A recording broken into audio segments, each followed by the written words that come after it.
I'm King Somali with Children for Change, and this year we're doing a Give Back Getaway trip to Jamaica. We're going to learn about the culture, give back to the community, all while having fun. I'm really excited for this trip because it's been 3 years since I've been to Jamaica due to COVID. I miss the people, the food, and all the outdoor activities. It's too hard to describe Jamaica to people, you just have to experience it in person. Everyone should go at least once, but definitely twice. Some of my favorite things to do in Jamaica all involve being outside. I love going to the falls, the river, the lagoon, and the beaches.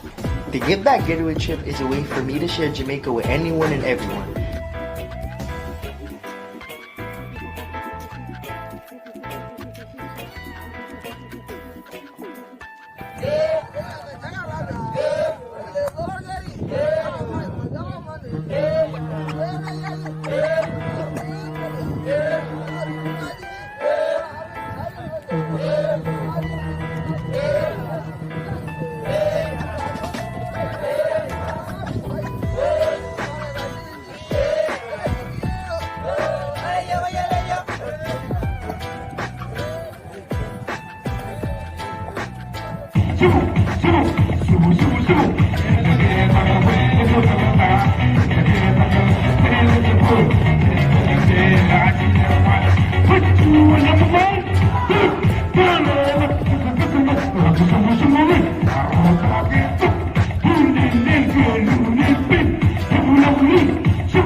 Top Nigerian food and drinks, in no particular order: akara, akamu, also known as papogi, jollof with dodo, suya, moi moi, various forms in tins, well-fried stew, ewa going, seafood okra of sorts, kunu, fried yam, ofensala, chin chin, zobo, puff puff, pepper soup, palm wine, ofada rice, Chapman, banga soup.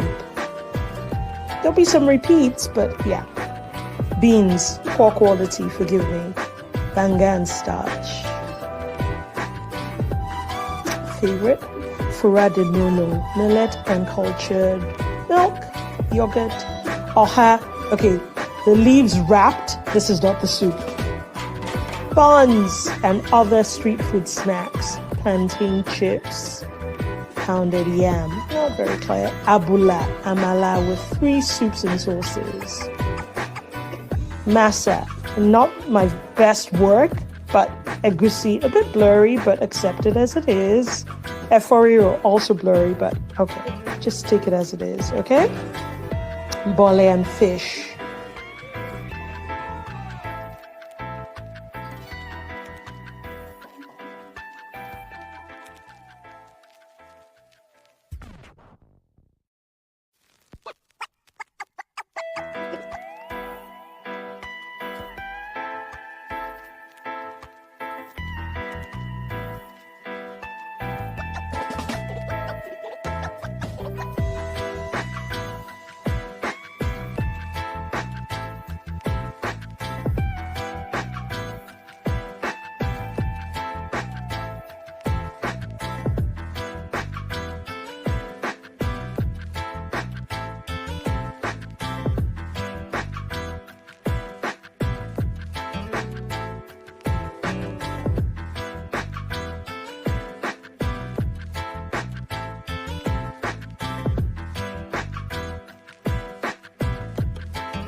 I'm King Somali with Children for Change, and this year we're doing a Give Back Getaway trip to Jamaica. We're going to learn about the culture, give back to the community, all while having fun.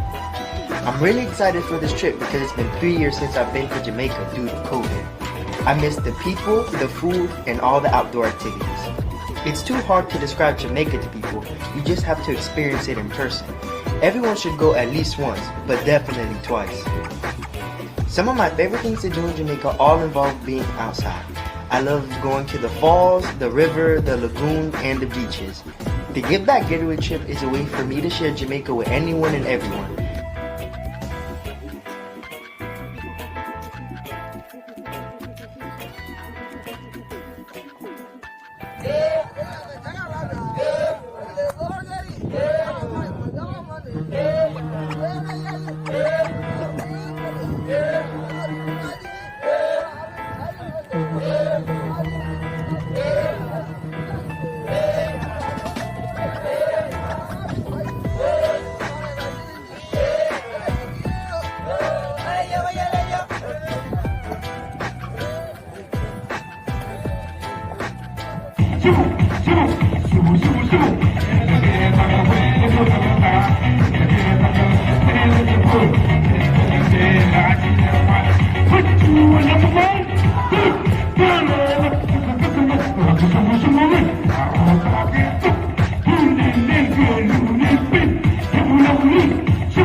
Top Nigerian food and drinks, in no particular order: akara, akamu, also known as papogi, jollof with dodo, suya, moi moi, various forms in tins, well-fried stew, ewa going, seafood okra of sorts, kunu, fried yam, ofensala, chin chin, zobo, puff puff, pepper soup, palm wine, ofada rice, Chapman, banga soup.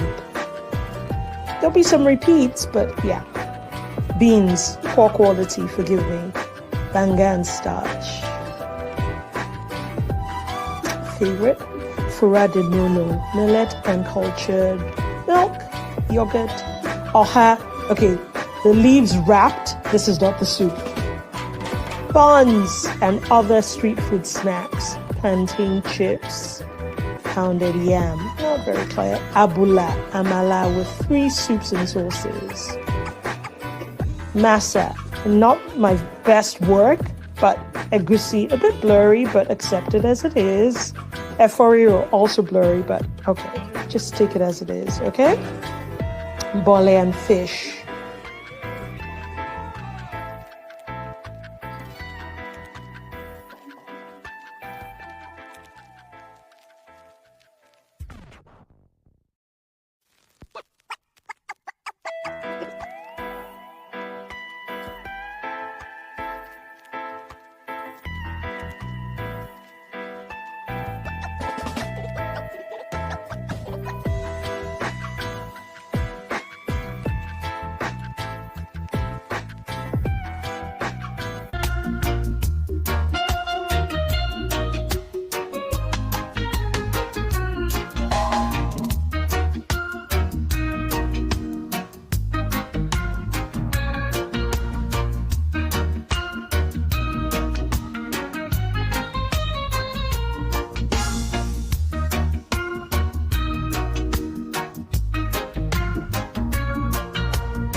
Good morning, good morning, good morning. Do I stop this?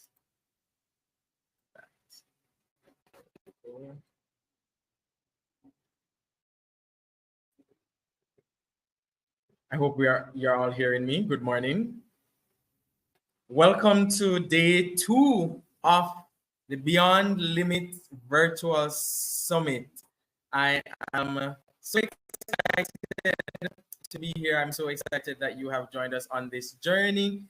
I am Tomlinson, one of the team leads of the Summit team, and I extend a warm welcome to everyone present here on the Beyond Be Connected platform, those on Facebook and YouTube, and also LinkedIn. Welcome, welcome, welcome. Just a bit about who we are. We are the Wiseman International service team. We serve the worldwide YMCA in promoting international understanding through service. In Canada Caribbean, which is the team putting on the summit, the team Service Club in Canada Caribbean serve as the hub of collaboration and connection and uniting people of all ages, fostering intergenerational conversations and leadership opportunities.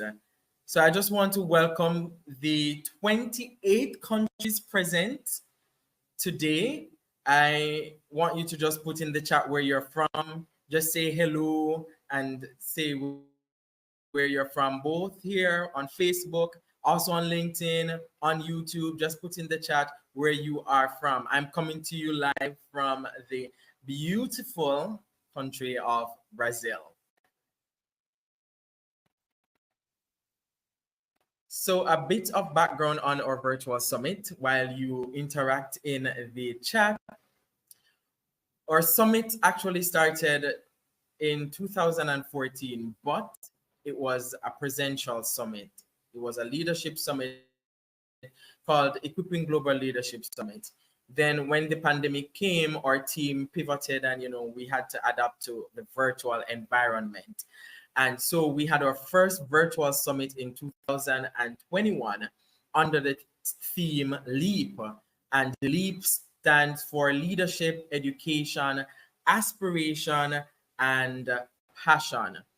Then in 2022, we hosted our second virtual summit. It was very successful.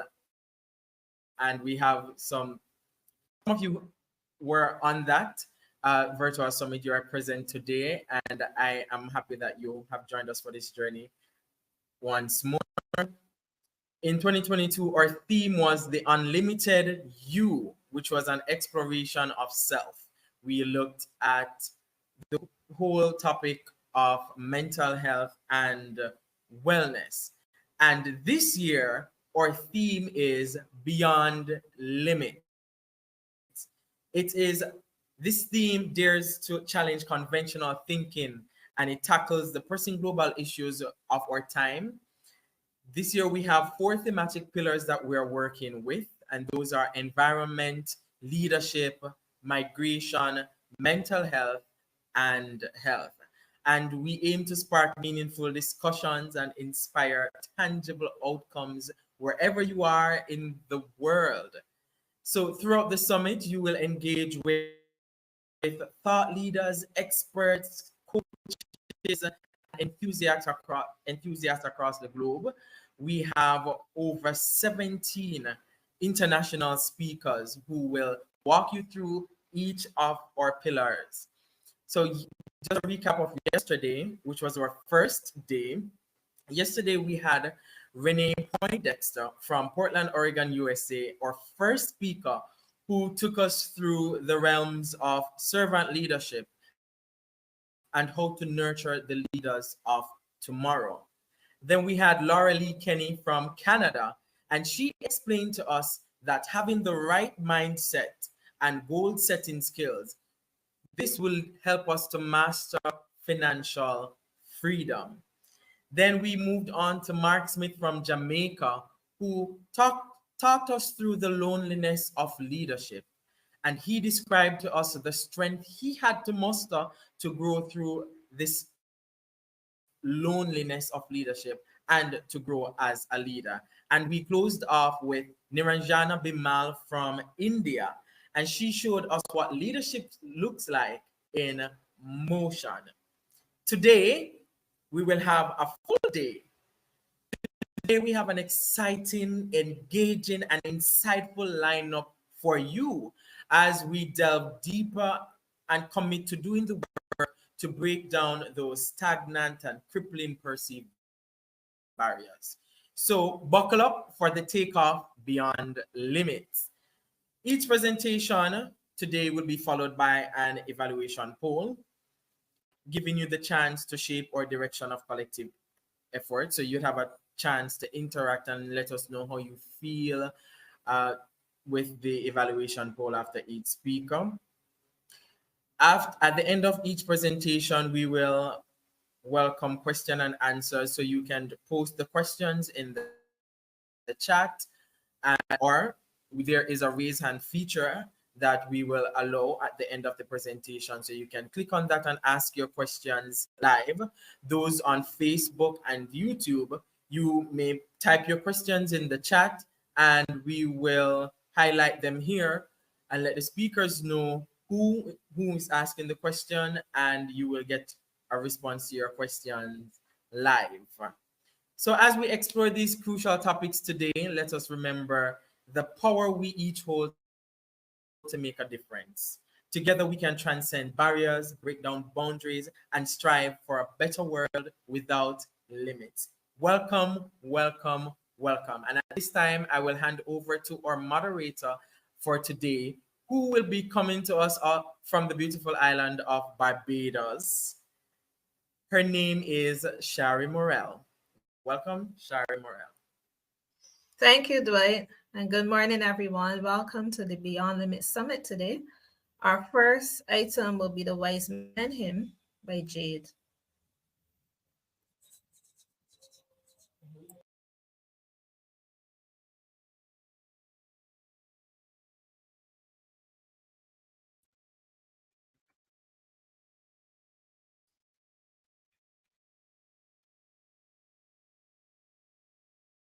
I'm sorry, Dwight?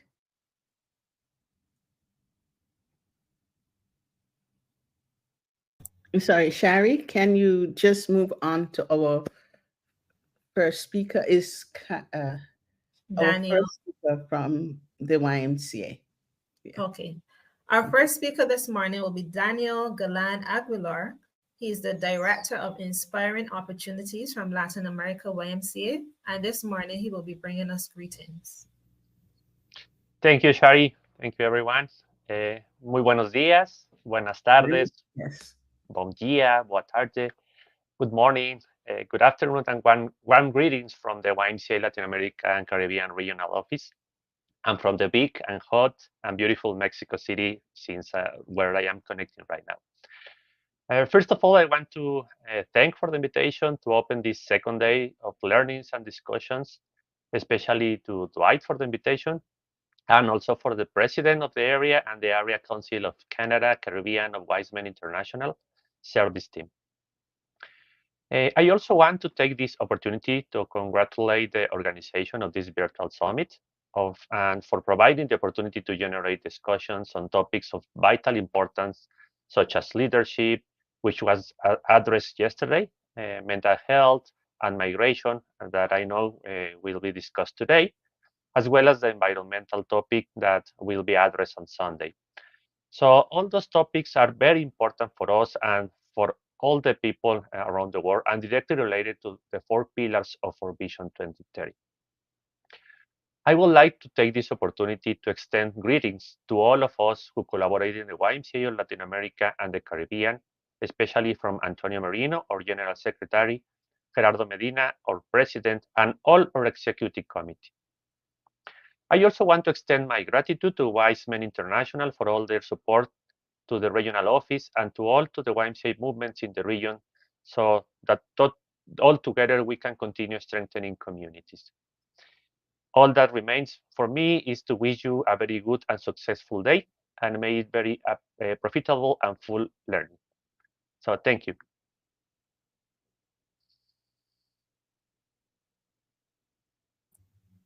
Thank you, Daniel, for your warm welcome.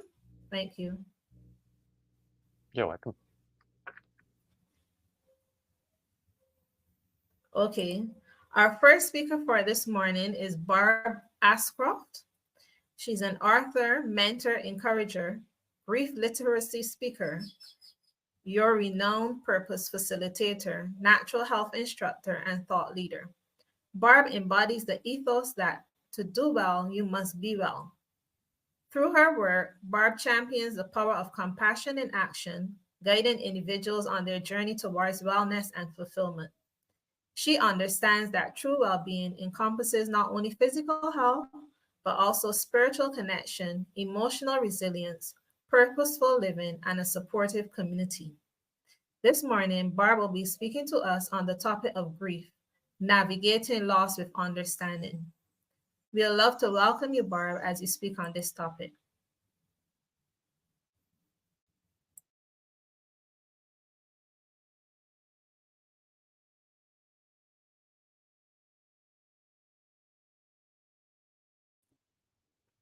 Good morning. Thank you so much. It's great to be here. Day one was amazing with some really profound sharing. And so I'm looking forward to also adding to the learning experience from many years of study.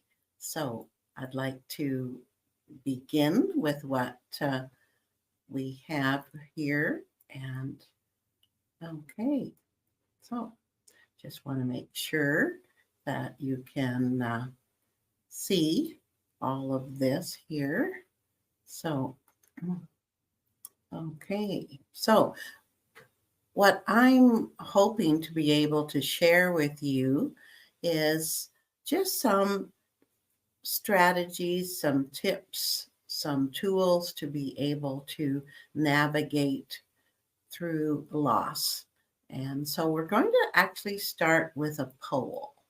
And so I'm going to get you all to join with me so that we can just see what, here we go. Here's our poll.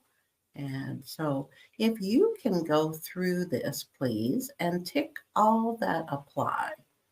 Have you ever experienced the loss of a loved one, a beloved pet, maybe a special relationship that's no longer there, a marriage, loss of finances, loss of business venture? This could be many were lost during COVID.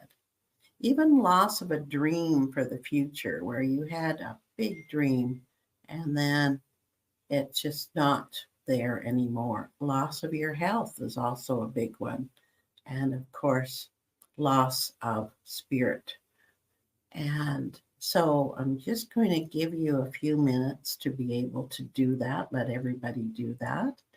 And once you're done, if you'd also do one thing for me, and that is we're going to do an exercise a little bit later, and it's going to require that you have a blank piece of paper and a pen or pencil. So we're going to give you a few minutes there with that. That will be wonderful.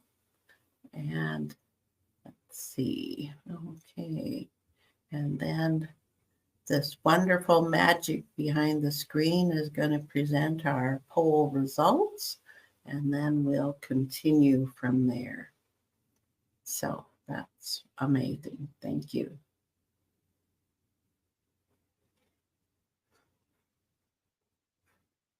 I hope many of you were able to attend yesterday. It was just so insightful, and so many points kept coming up that were key. And I think you'll probably see them resonate as well through today. So let's just see if we've got any poll results here yet. Let's see if it shows up. Maybe not yet. Okay, here we go. Let's see what we've got here.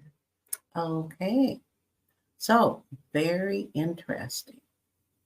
So look at all of those markers. My goodness. You know, what this shows us more than anything is that you're not alone. If you've experienced loss, if you've experienced grief of any kind, it's the human condition. It's something as we go through life we experience. And so you can see, my goodness, that's actually pretty profound to realize that that's something we share with each other. It's not necessarily a club that we volunteered to be in, you know, when we go through grief, when we are experiencing a big loss. But what is missing in much of the world, some cultures do better than others, but we don't know how to deal with it. You know, we don't know. It actually has a title. It's called Grief Illiteracy. And how I ended up in creating my passion project, Compassion in Action, was that I had the same experience with, in a matter of 2 weeks, I had multiple friends who became widows. And it just tore at me because I didn't know how to serve them. And I was in fear of, I don't know what to say, I don't know what to do, what can I do? And in my culture, it wasn't taught what to do or what to say. And so it started me on a path. I was actually in a mastermind group with my coach, and she said, okay, the people closest to you, what is keeping them awake at night? What is it? What is the challenges that they can't sleep? And I actually ended up breaking down crying because I could put myself right there. You know, for couples, I'm not a couple anymore. I'm a single. Or what do I do about finances? What about where's my faith in all of this? And it really started me on a path to investigate even deeper because I wanted to serve, but I didn't know how. So today, what we're going to do is we're going to talk about how to move from paralysis to purpose. How we're going to be able to have some key strategies, some tools and tips to be able to hopefully encourage you in your walk. And just is quite amazing. Obviously, big losses immobilize us. You know, we've lost our knees are knocked out from under us. We've lost our compass, maybe even our rudder. And so we want to be able to navigate through these waters. So what you'll see on the screen right now is I've taken some of the pages from a free workbook so that you just need to use the QR code to be able to access that free workbook. And it's going to help you. It's going to be able to assist you. And basically, I'm your temporary compass to help point a way for you. So here's an encouragement as well, is that you only need one good strategy implemented consistently to unlock that frozen state and help you move forward. So as you're experiencing today, just look for a nugget. What's one strategy you can start right away? So I have a slogan with that I've had with my business and with all the things I've done is you gotta wanna. 3 words, simple, you gotta wanna. No one can do your sit-ups for you. It would be nice if they could, but no one can do your sit-ups for you. Likewise, it's going to take a spark, just a spark from you to light this fire. So by all means, be around the people that you can grab that spark from and be able to ignite yourself on this path. So, okay. So you've probably heard this slogan over and over and over. What you focus on expands. So what are you focusing on? Are you familiar about your RAS, your reticular activating system? Are you familiar about that? We all know that computers and technology and our Wi-Fi and everything else has a bandwidth. Well, so does our brain.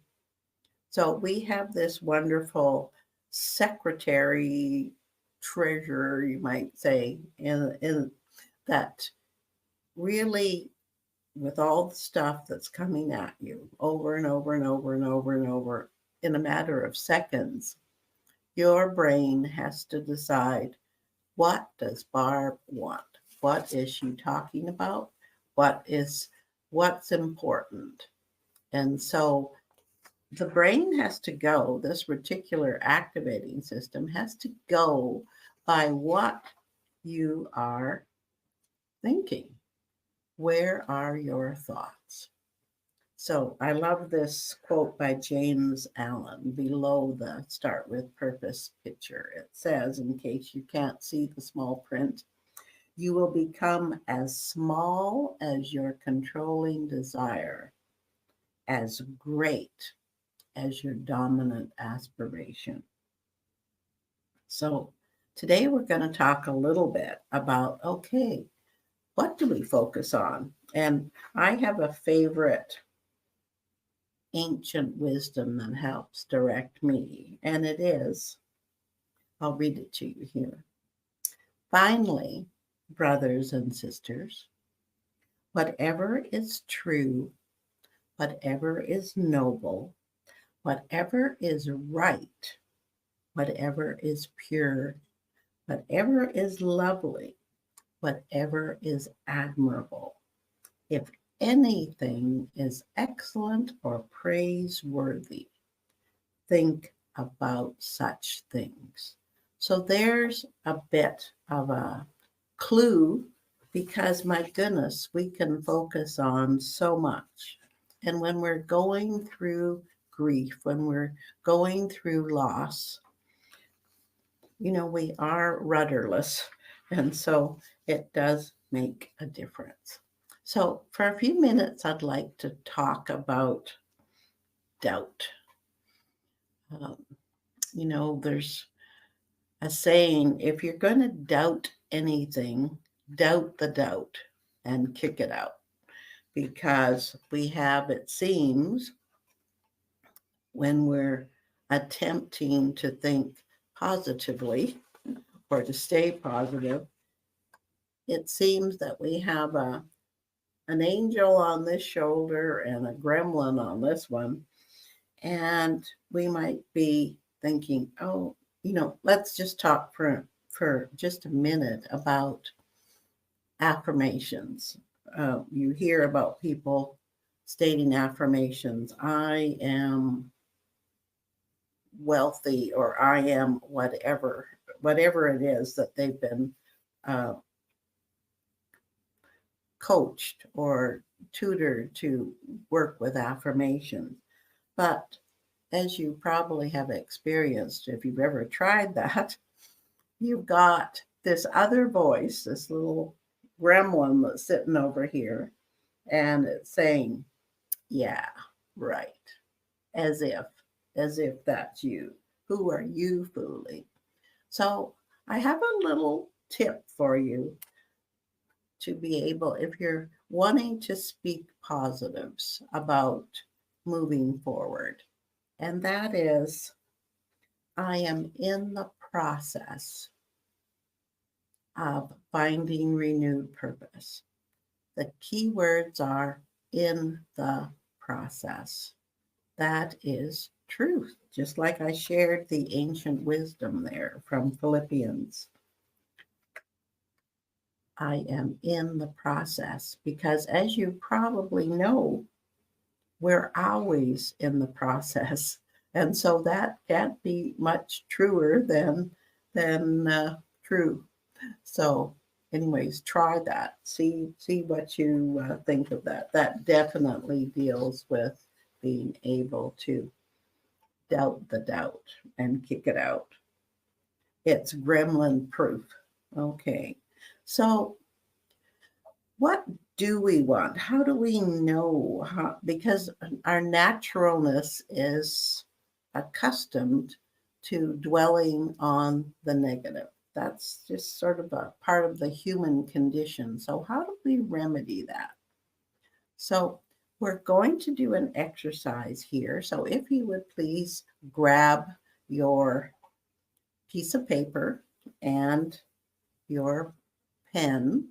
And again, this is shared in entirety in the workbook. So it's a wonderful exercise to do if ever you're in the process. So we're going to have a fun time with this for a minute. So right down the middle of that page, I want you to draw a line.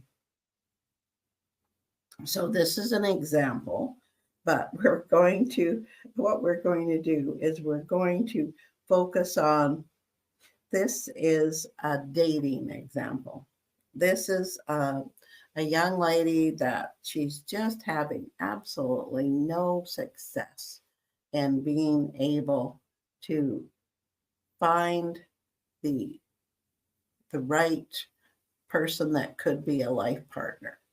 So what she's been instructed to do is on the left side of this paper, you're going to write down, and you can go along with this example with me for dating. For example, this can be any aspect of your life. I'm not going to dwell on too many because that just causes chaos if you're trying to do too much at once. But okay, so what did she write down that is super annoying? And she keeps on having the same dates over and over again. So she's written controlling, poor listener, not affectionate, doesn't care what I think or how I feel, not outgoing, doesn't like traveling, always rushes me, makes decisions without me, doesn't like movies or dancing. So, okay, she's listed again, all what she doesn't want. And what we're doing here is for a very short period of span here, we're focusing on the negative. We're not going to stay there though. So help me with this. You can put it in the chat if you like. What would you say is the opposite of controlling? How about easygoing? So write easygoing or a word of your choice over here. And now what you're going to do is you're going to draw a line through controlling. What about poor listener? What are some words that you pop up for you? How about attentive? And then draw a line through here. Not affectionate. Maybe what word would you choose? Could be just affectionate. Caring. Doesn't care what I think or how I feel. Could be, okay. Ask me what I think or feel. not out. And again, we're always drawing a line through the negative. So we can go through that whole list and be able to find what it is that is the exact opposite. And here's the thing, we often know what we don't want. And it's so easy to know what we don't want. So this is a great exercise for you for whatever you're up against.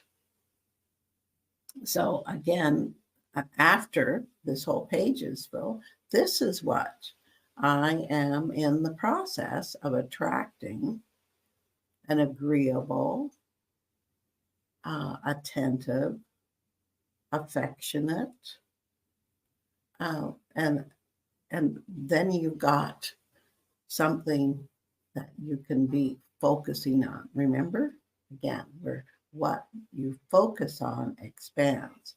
So if all you're doing here is complaining and griping about the last date was so whatever, you've got an exercise to do. So this is just one of the tools when we're stuck. So this can also be for you as far as some other aspects of your life that you can pull this into, and I'll just give you a list of what that can be. Can be your physical health, money, nutrition, career, mental attitude, fun, spiritual, emotional well-being, relationships. So together, all those make up your life pie wheel. They all have a piece. And so that is a way that you can address those aspects. And starting with what's the most important. So zone in on what you don't want, and then hop over to the opposite, which is the contrast, to reveal what you do want and write that down. Again, just take one aspect of your life at a time, because otherwise it just seems to be way too much. So how do you know a little bit more about you? There's lots of discussion yesterday, lots of great sharing. And what I like to do with the people that I interact with is I love to find out what their top fulfillment needs are. And so how we do that is we play a game called Survivor. And it actually consists of starting with 30 fulfillment needs. And then we go through the exercise and we distill it down to 4. And those are the top 4 fulfillment needs. And it's really quite amazing how that all comes together. So love this picture. Love this picture. We really do need to look at things from a different perspective.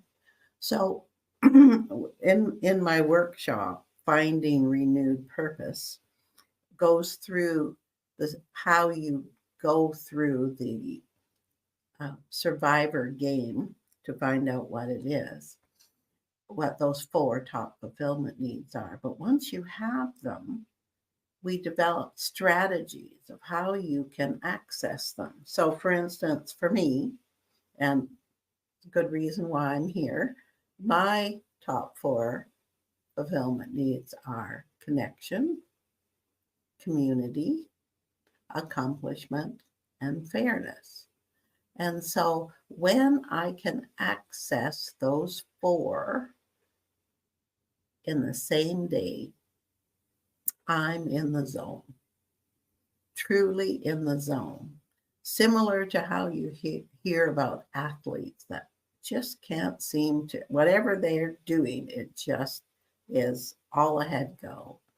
And it's a marvelous, marvelous feeling, because what it does is it equates to joy. And when we're asking people, what do you think your life's purpose is? And they say, my purpose is to teach. Well, I want to break that down a little bit further. Is it really to teach, or is it actually a fulfillment need that's attached to that of making a difference, making a contribution, seeing a life change? You know, what is it that's behind the teaching that floats your boat? What is that? And that's what this whole survivor game is all about. What is it that gives you joy? And when you have a day that doesn't have any joy, you can probably go back to those 4 fulfillment needs and see that none of your fulfillment needs were met. Excuse me, that particular day. So let's just go a little bit further on that, because when you know this, it's a matter of then developing strategies. And above this little toddler here is one of my stories with strategies. Even though I have been 40 plus years in natural health as a practitioner and as a consultant, et cetera, I am not easily drawn to exercise. Maybe it's because I was always the last kid picked on the team as a kid. I don't know. But for whatever reason, I am not drawn to that. I love to use this as my exercise, love to create, love to write, love to all of that, all up above the shoulders. So, but of course, I know we're made of atoms. We've got to move. We absolutely positively have to. So what I've done is I created a strategy where I would sign up for a ladies' fitness class and go. But I didn't go for the fitness class. I went for my connection. I went for my community. I went for my accomplishment goals to get. Yes, did I exercise? Of course I exercised. But again, it's a matter of strategy to get you through what we all have things we're not drawn to, that we don't want to do. And that's compounded when we're dealing with loss or grief. So being able to know what gives you joy, even to be able to set a course to say, okay, today I'm going to make one connection. I'm going to reach out to one friend. That's key. That's really very key. So I'm just checking my time here to see how we're doing with all of this. Don't want to run over. So I'll give you, first of all, a few other tools that are helpful. And that is, maybe you're a reader and you love to learn that way. There's some key books that I found are very helpful, and I'll hold them up. This is one, The Compound Effect by Darren Hardy. And Whatever We Do, Positive or Negative Compounds. And so again, today, as you're in the trainings here, focus on what you can take away and begin right away. Another book is The Happiness Advantage and Before Happiness by Sean Achor. And he created one of the most viewed TEDx talks. And just some really excellent tips for you in that. If you are love to read. And it's really important that we do have 10 minutes of good input a day. And this is my book, When Your Bucket List Brings a Leak. Do-overs, undos, life preservers when travel, business, life, health don't go as expected. So we've got that there. So we're going to finish off with this aspect of, this is from Sean Aker from his book. And he says the absence of disease is not health. We need to develop a daily routine, single disciplines, because they create that positive ripple effect. They help with the compound effect. Just like anything, just think of compound. If you do one sit-up, are you fit? No, it's one sit-up today, 2 sit-ups tomorrow, etc., progressing. And so it's important. So here's a strategy.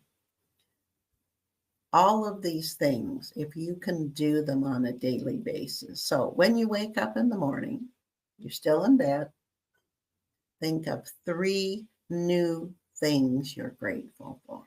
They have to be new. They have to be new. I know when I was looking after our grandson, we started the day, he was going through challenges with his parents that were not together anymore. And so we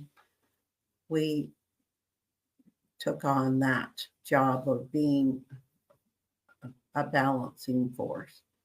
So every morning at the breakfast table, we started the day with 3 things you're grateful for. Him and me together. He was in grade 1. Then 1 meaningful experience you had in the last 24 hours. Journal it. Write it out longhand. There's something so therapeutic, and you'll know more of that when you get the workbook, because it goes through some real key strategies of why you would want to just dump your brain. You need to put it on empty, flush out, empty that bucket so that good stuff can get in there. So journal it and write out all the details. And then make it a point to do a 2-minute email, Facebook Messenger, Twitter, a phone call, or face-to-face to show appreciation every day to one person, different person, whatever it is, so that you can do that.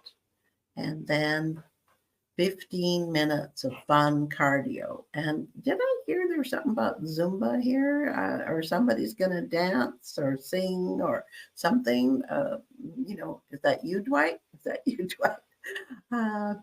Because we're made of atoms. So you've got to, move it, right? So, and then 2 minutes of watching your breath go in and out.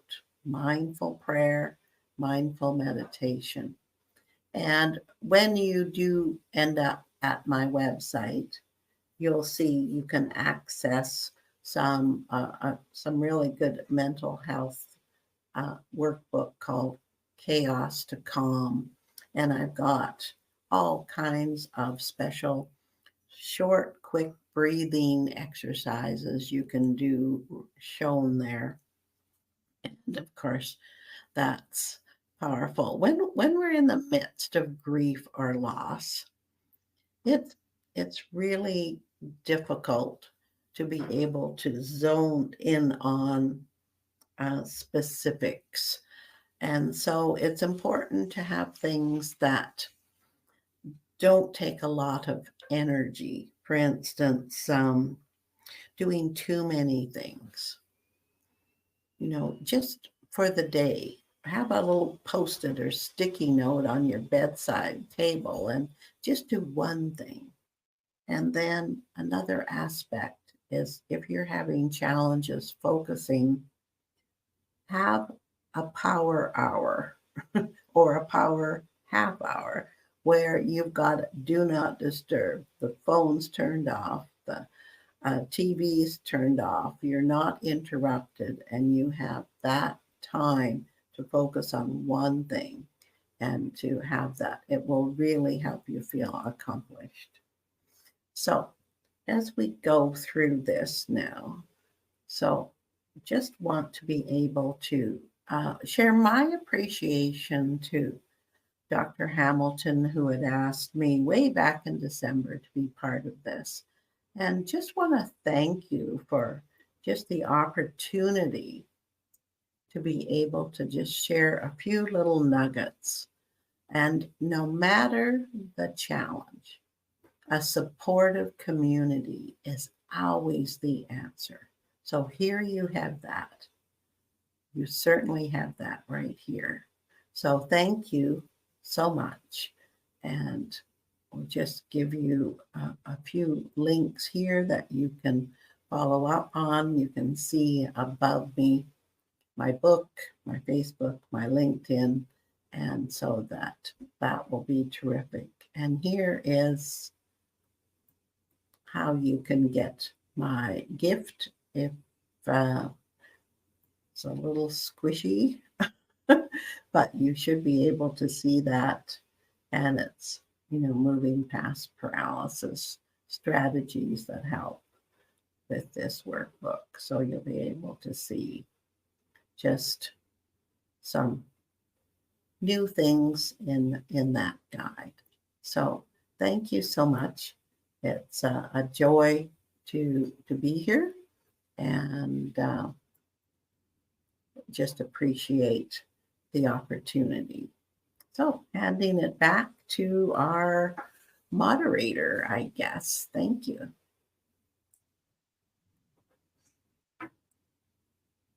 Thank you, Barb, for your thought-provoking discussion. It was well received. Thank you for giving us the tools from you, how to move from paralysis to purpose. And I will always remember what you said, doubt the doubt and kick it out. Here's a plaque showing our appreciation for joining us today. We thank you very much. If anyone has any questions, you can put them in the chat.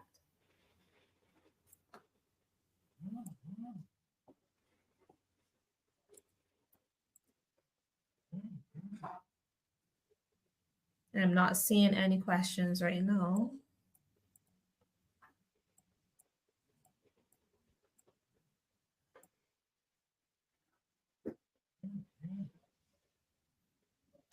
So kindly fill out the evaluation form that you will see on your screen to review Barb's presentation, and that should be it for this morning.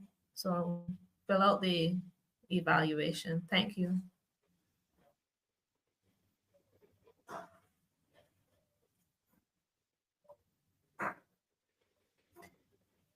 Barb, someone yes. would like to repeat the names of the books that you mentioned. Oh, yes, okay. It's The Compound Effect by Darren Hardy. And then the other one is The Happiness Advantage. And another book of his is Before Happiness, where also many of us grow up in when I'm married, when I get that job, when I get that big house, whatever, I'll be happy. That throws that whole thing in reverse. It's called Before Happiness. And that is the Sean Achor, Achor.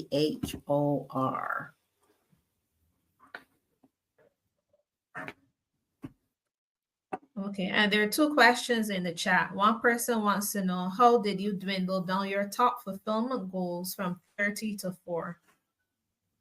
Oh, well, that's in the workbook. It explains it. It's called Finding Your Renewed Purpose. It's an actual process that we go through called the Survivor Game. And it's a marvelous process, and you can find that on my website. And then another person wants you to explain the stages of grief. I'd like to refer that more to Dr. Hamilton, who will be speaking following me today. I believe myself that grief is very personal, how we all go through it. And there's definitely stages of that. And I was interviewing, what I've done is, as I was in my own angst of going through my own loss, but then my friends becoming widows, a whole pile of them at the same time, I realized that part of my core was that I was a hub. I'd always been a hub where I knew there were people out there that were able to, that sat across from people who were grieving, whether they were counselors or they were notaries or whatever it was, maybe they were pastors. But so what I did is I started and interviewing them, and that's what my newsletters are, interviewing people regarding how they perceive grief, how to support, how to help, how to deal. And so that was how Dr. Hamilton and I got to know each other through that. But I feel she would be much more equipped to be able to go through the stages of grief. Definitely, it is a process, and it's so important to be around non-judgmental people. So many people that are grieving feel like their address book has shrunk because people are afraid to reach out, and they don't know what to say, don't know what to do, so they do nothing.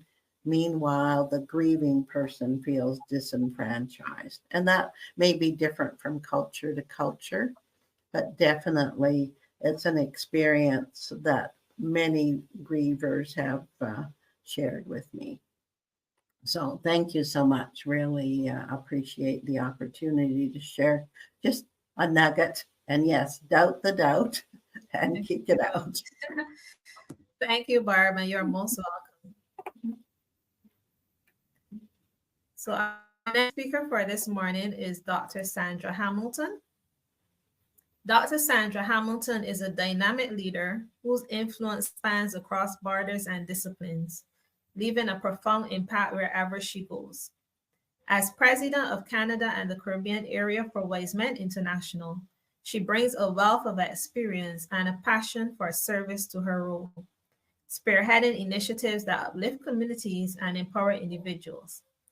In addition to her leadership in Wise Men, Dr. Hamilton, also known as Dr. H, Dr. Sandra, or just Auntie, is a distinguished educator and innovator, recognized for her commitment to excellence in teaching.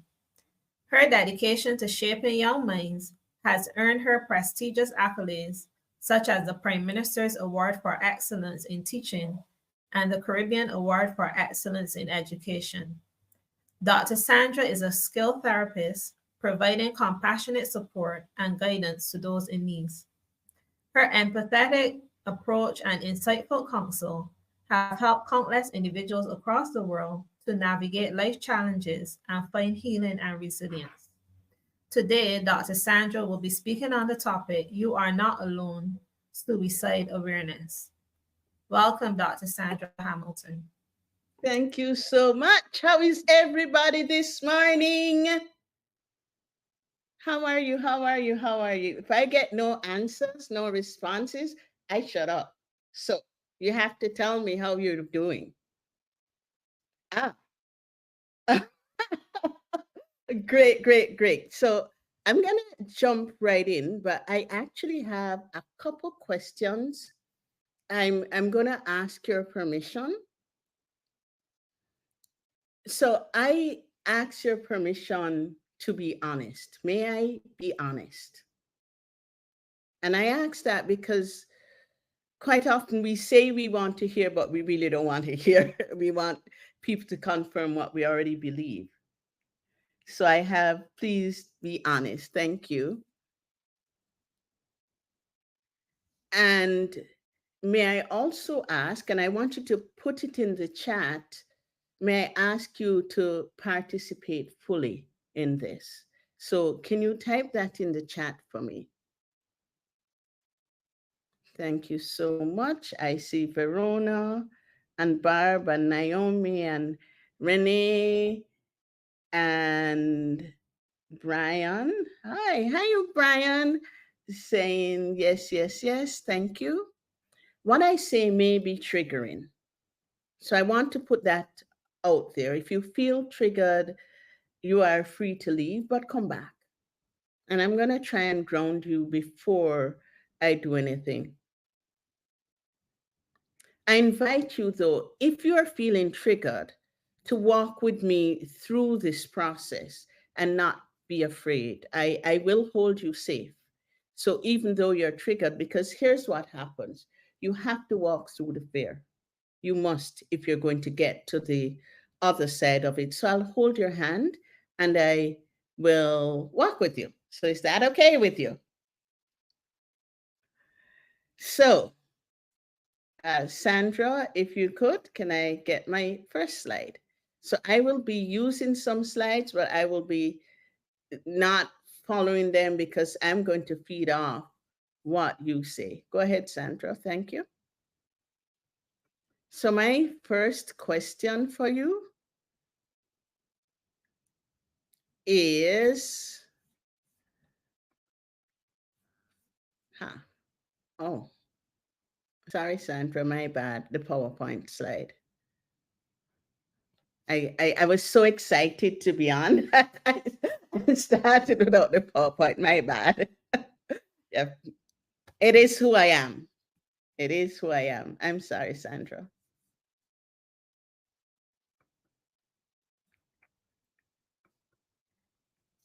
And then we are going to come right back to this slide, right? So I should actually tell you what I'm speaking about. So suicide prevention, Sandra. And my students, my people tell me that I give them confidence. So the name is not one that I made up. It was one that was given to me. And I wanted to remind people that they're not alone. Yes, Sandra. And so my first question is, how have you been feeling over the past month? And I want you to put that in the chat. Have you been, so not how you're feeling today, but over the past month or two, have you been feeling down in the dumps a lot, or angry or resentful? Have you been feeling anxious or sad? Or are you just feeling okay? Or are you actually feeling happy and contented? So let me see those comments in the chat. And so I'm getting I'm seeing anxious coming up. Any other feelings? Because I know there are more than two of you in here.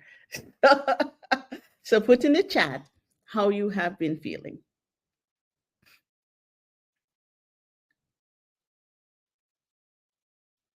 I know that so many of us are not feeling well psychologically. But when people ask us, we say that we're okay. But in truth, we're not okay. I know that with the current world environment and the injustices that we see every day, and the injustices we see not just in the world, not on the macro level, but on the micro level, what we see at work, what we see at family, what we see in the church, a lot of us are angry or we're resentful. And then some people are sad, they're grieving. And there are a few people who are always on top of the world. So it is good to see that I have people on that wide scale, because that's what it means to be human. And Sandy, if you can now just put up that slide, that poll for me.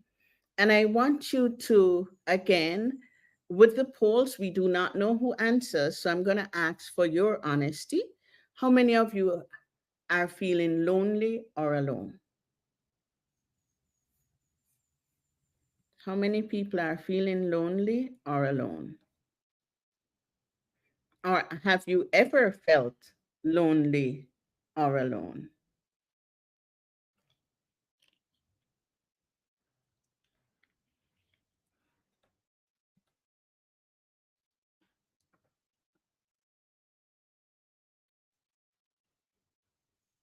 Ah, I like that I'm seeing people being honest, and so happy, yes, but still a bit anxious. And that's important because as humans, that's who we are. We experience an array of emotions, and we can be happy this minute and something happens and we get angry or sad, or just a phone call can make us anxious.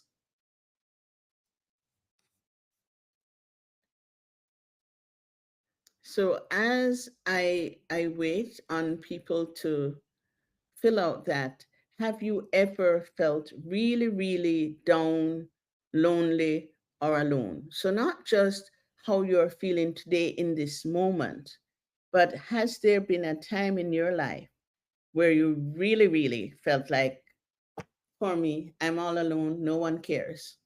Have you been there? And for those persons who do not know me, I will tell you, I ask a lot of questions. It is my nature. And then, has there ever been a time in your life, and be honest, where you have felt absolutely, totally, and completely loved, where you knew without a shadow of a doubt that you were loved?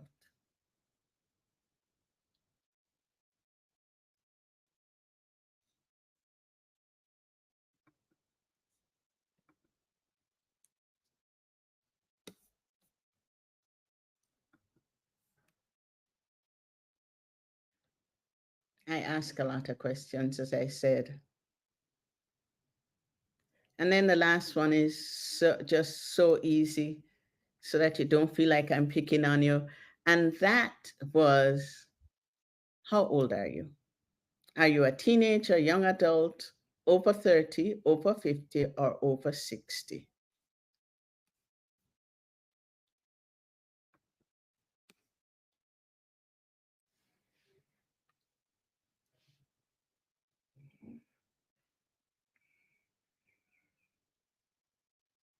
And then this is the really, really hard question. And this is where I want you to be honest. So take your time. You don't have to type it in now, but I want you to be honest with this question. Has there ever been a time in your life where you felt like you did not want to be on this earth anymore? And if you answer yes to that question, then my follow up is, why did you feel that way?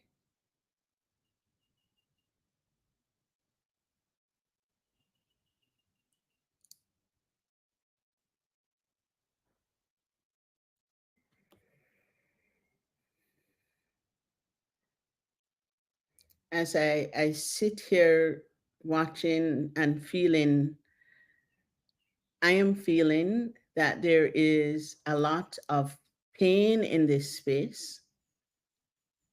I'm feeling that there are people here who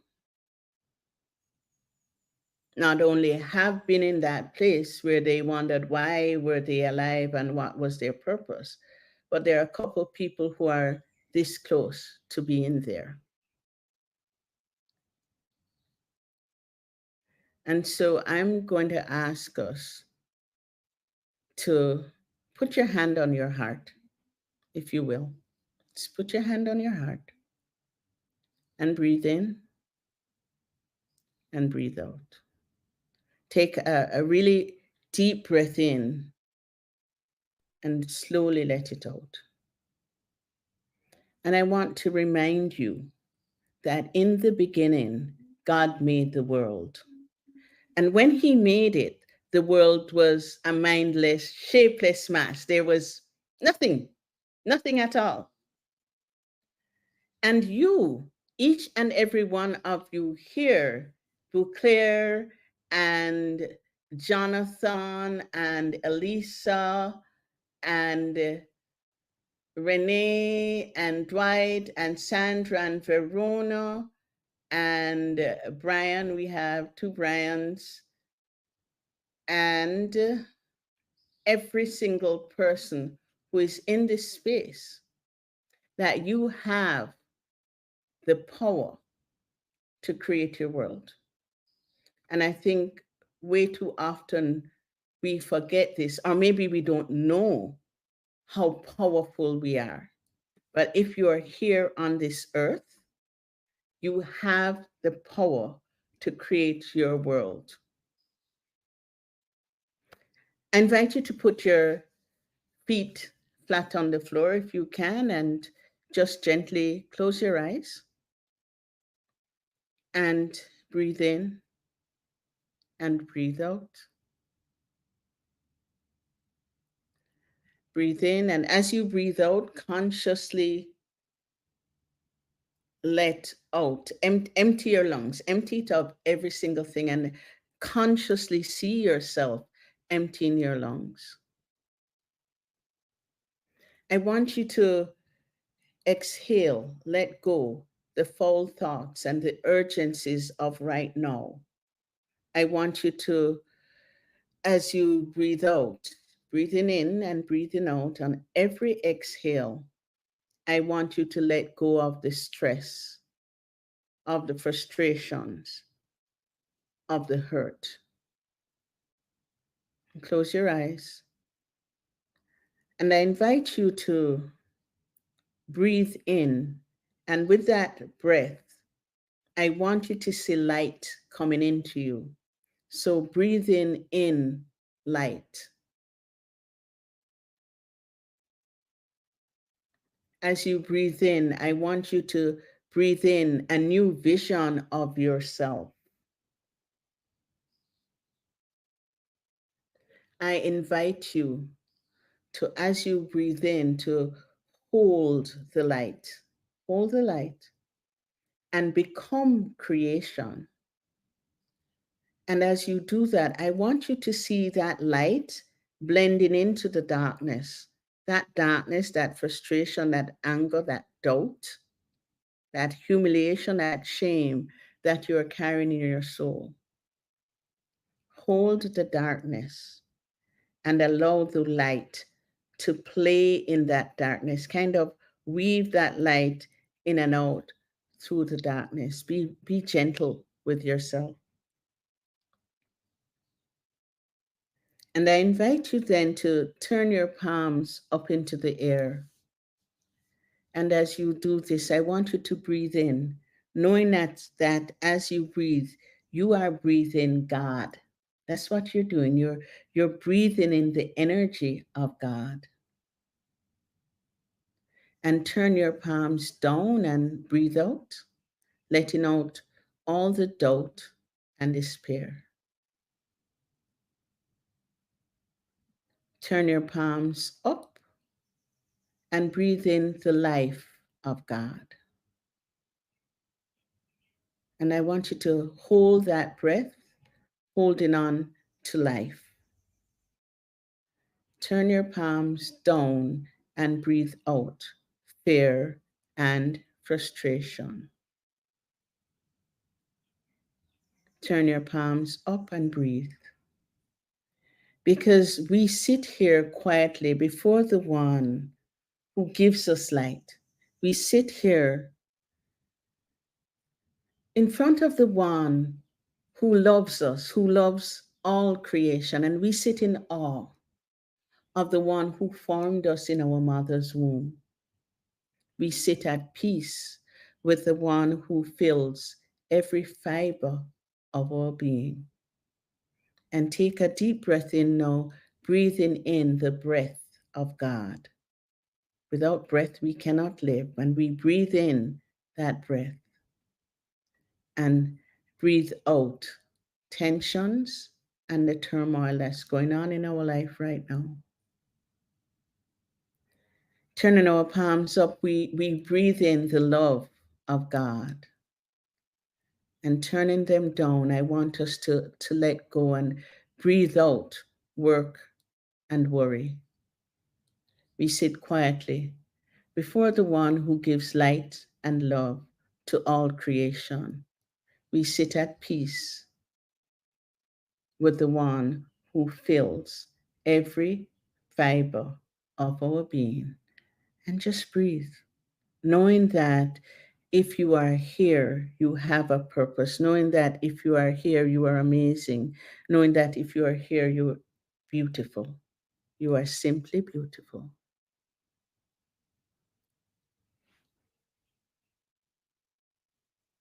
I want to share with you that wanting to disappear from this world is not a feeling that's constricted by age. I met an 8-year-old who wanted to leave us. And just this week, I spoke to a great-great-grandmother who told me that she was so lonely, she wanted to die. She said to me, no one cares. And so this world we're living in can be overwhelming, and the weight of our struggles can seem insurmountable. But here's the thing. There's always someone who is willing to listen, even when it doesn't seem so. Last year, I had the privilege of 16 young men coming to me. I have never, ever had so many people come to me and say, Miss, I want to die. Miss, I am going to. And they came to me for a variety of reasons, but basically they felt their lives no longer had any purpose. And it could be something that we as adults would laugh at as being trivial. Their girlfriend left them, or they weren't living up to their parents' expectations. And you can just list all the R's there. So I wanted to share a few statistics, Sandra, if you will, with the PowerPoint. So according to the World Health Organization, close to 800,000 people die by suicide every year. 800,000. And that's important because so often I find that we look down and said, oh, I'd never do that. Never say never. You don't know what they're going through. Suicide is the second highest cause of death among 15 to 29-year-olds. Listen to the age. Between 15 and 29, suicide is the second highest cause of death. This is said by the World Health Organization. And this is coming from the US alone. And the suicide rates have increased by 33% over the past 20 years. And the young people have become more and more vulnerable. I know in my own country of Jamaica, in Barbados, in England, it is not just the youth who are suffering, but I have a lot of clients who are over 60, over 75, who are saying to me, what's the point? And these are especially men. In Europe, most of my clients are men. And I need to tell you that I live in Jamaica. I am Jamaican, but my client base actually is mostly Europe and Australia, and a few people from Canada and less from the US. So as I share information with you, I'm speaking to you from a global space, not just what happens locally here, but what I have seen happening. In fact, when I was in Uganda, I was on radio just talking about suicide. Like every week, I was on the Spirit radio station, it was called, just sharing with people about suicide because they were so worried. And that would have been back in 2015. And with COVID, I am 100% sure Those numbers have increased. Here's my challenge. Parents, too often, we as the adult, we as the parent, we as the teacher, we do not believe our child when they reach out for help. I've had a very Christian parent tell me that her child could not be depressed. She was the only child. They were a well off family. And they didn't believe she needed help. Fortunately for her, she was over 18, so I could help her without parental permission. But her parents were like, what does she have to worry about? She has everything. We pay her school fee. She has her own car, her own room, her own. And too often it's never going to happen to my family. I had a family call me from the US to meet with their mother. And I did, and I said, she's just lonely. The husband said I was a total idiot. He said, you are an idiot. I am not paying you. And he called in a psychiatrist, and they gave her drugs, and she killed herself 2 days later. And for me, it was, she has been crying for help so long. She needed the help, and you denied her. You said she was not important enough for you to spend this time, for you to allow her to get the help she needed. Again, pretty wealthy family. Because so often we think that socioeconomic class is what, if you have money, you're happy. It is not true. I had a mother call me. She's a medical doctor. And she told me her daughter kept on writing about death and wearing black and everything was suicide, and she was worried. So I met with the child. And then I met with the mother, and I said, yeah, I will work with this little girl. And she said, and I quote, Sandra, you can put up that quote. She said, she is okay now that you have spoken to her. And if she acts up again, I will just drug her. Interestingly, that little girl, her friends had referred her to me several times. And I kept on saying, I cannot speak to a child without adults' permission. Her parents must agree. I cannot. It's unethical.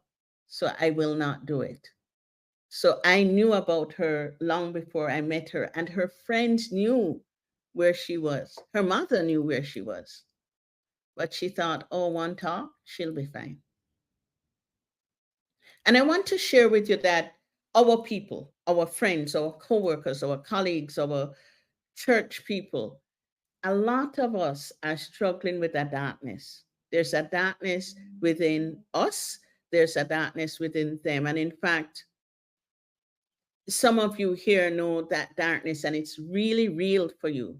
My friend describes it as being in a deep, dark hole. And no matter how much you try, you cannot climb out. And the person who said this is somebody I consider my brother. We grew up together. My parents kind of adopted him because his parents couldn't afford to send him to school. So he lived at his home, but spent most of the time with ours. And I kept on calling him. Like I called and called and called, and he would not answer. And I'm like, this is ridiculous. And I went and looked for him.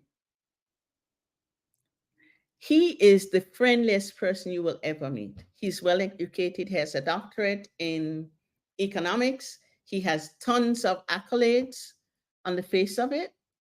He looks fine. They tell me he lives his best life. Why am I worried? He has so many friends. And I tell people, do not judge the book by that couple. You don't know if they're real friends, because when he was going through his personal hell, there was nobody. There was nobody. There was his sister who lived close to him and nobody else. That was it. We almost lost him. We almost lost him. And this is a man who was very active in his church. He played several instruments. And yet, when he needed the support, they were not there. He was a perfectionist. He did cadets, he did 4-H, he did community groups. If you think of it, he was there. So I'm going to ask you, please, to check up on your friends, even when, and maybe especially when they tell you they've got it all together, because none of us have it all together.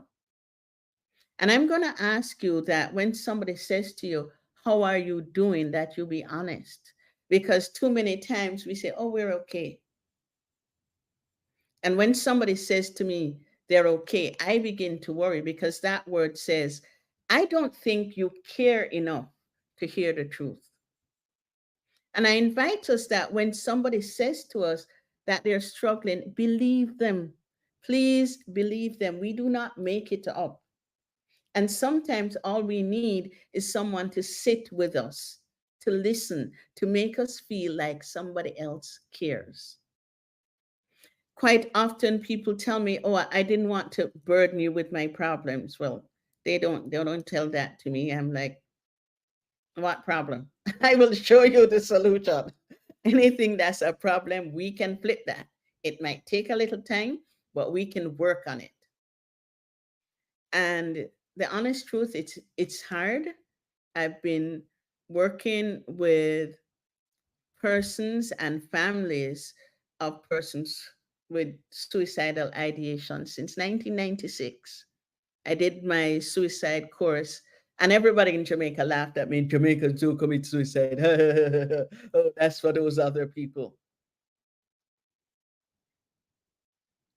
I got a call at 3 o'clock in the morning from one of our universities. A student called me and said, please come. We have, our friend is going to kill himself. We worked it through, and the next day I went to the university and I met with the president and I said, hey, you've got a challenge. Where is your support staff? I don't work with your college. If I get this call at 3 o'clock, there are things you need to look at. You need to look at your security. And I was going through, and the gentleman laughed at me and threw me out of his office.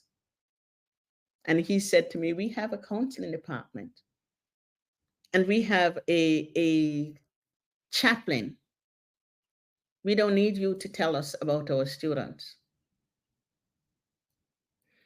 And I find, therefore, that mental health is too often spoken about, but we don't be with the person. We don't try and empathize. We don't understand. And there's a huge stigma. So why should I tell you if you're going to make me feel judged? Why would I do that? I'm not an idiot, not that much of an idiot.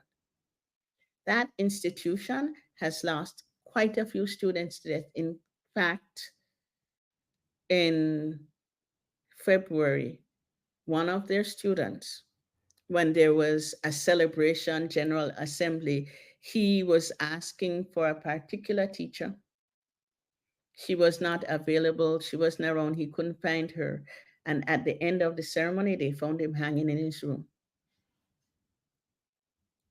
Everybody was happy and nobody saw his pain. Afterwards, people said, oh, we wondered why. I'm like, if you knew, why didn't you say something to somebody? Because sometimes we hear, but we don't act, we don't believe. In one of the countries where I work, I made a statement and a mother said to me, well, if he says he's going to kill himself, I'm going to offer to buy him the rope. I'm like, wow, okay then, okay. So we have to instill a culture of love and caring, a culture of being our brothers and our sisters' keeper. We have to have collaboration between our different institutions, whether it's work or insurance. I work with some insurance companies. And here in this country, it is not one of the things they pay for on your insurance doesn't cover it. But there are some companies that will call me in. And so I work with them because it is about finding the right fit and the person who will not judge. And too often our workplaces, our schools are about getting ahead. It's about forcing, it's about winning at all costs. And therefore, people feel like we're never good enough. Is this landing with you? Do you know what I'm talking about? How many of you have been there?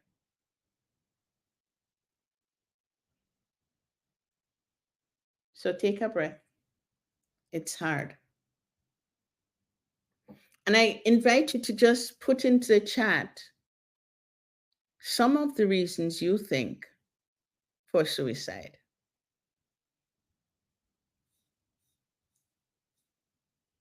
So I'm just going to take a couple minutes and just look for your comments as to why somebody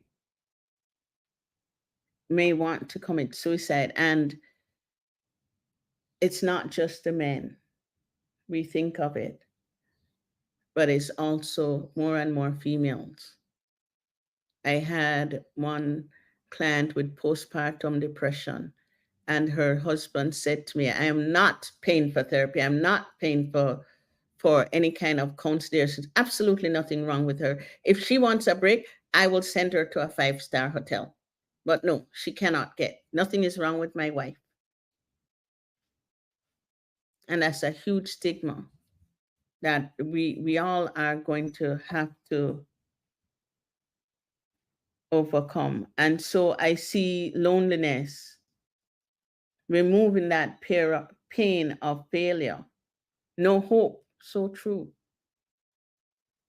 Feeling alone or judged are not necessary.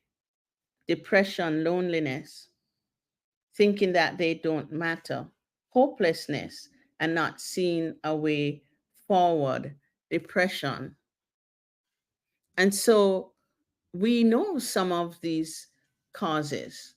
And Sandra, if I can have the next slide, many of your friends are feeling that way.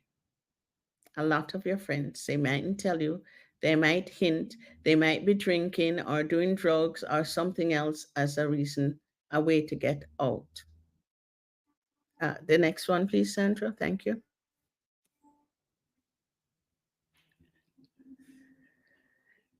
It is said that strong social relationships are essential for a good life. This was written in 2017. We had COVID in 2019, and in some places it's still ongoing. And that destroyed, for a lot of people, just destroyed the social fabric of their lives. So think about what is happening now. A lot of our first responders were rejected. I saw that firsthand. People thought they treated them like how you treat a leper in the days of old. The consequences of not having that strong social network becomes really, really apparent and important the older you get. And Lubin here in 2017 said, it is urgent that more attention be given to social isolation as a potential killer. I know that when we had COVID and I reached out to some people in government and said, we have to look at this and we have to look at that, and these are the things that were going to happen. They didn't believe me, and they happened. And they said, oh, we didn't expect it. People are people, we are social creatures. And once we have no one to talk to, no one to communicate that listens to us, it's like all our banks now are ATMs. You don't talk to people, you go in, push your card, take out your money. And sometimes the younger generation asks the grandparents, why do you go through that? And sometimes I actually ask the question, I'm like, Why would I go stand up in the bank or sit in the bank when it wastes so much time? I could do it online. Here's the thing, especially for the elderly, that's where they get the human contact. They get somebody who smiles and says, good morning. And we're so busy as a society being efficient that we forget them. There was a study done in 90 countries, and they looked at, I can't even call this number, 397,000. Okay, whoever can call numbers can call it. But they looked at that amount of adolescents, so teenagers. And you know, teenage is when you're rebelling and trying to find your way. And they asked them about suicide and why they were thinking about committing it. 90 countries. And can you tell me the top 3 reasons? Just put it in the chat. What are the top 3 reasons you think why they wanted to commit suicide?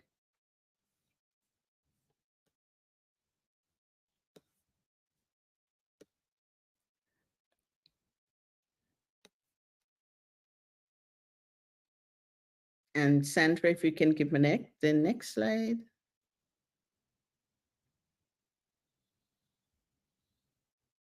Here they are, being bullied. I don't know how many teachers are on this platform. We, as a club, looked at bullying. Clifford is here way, way back.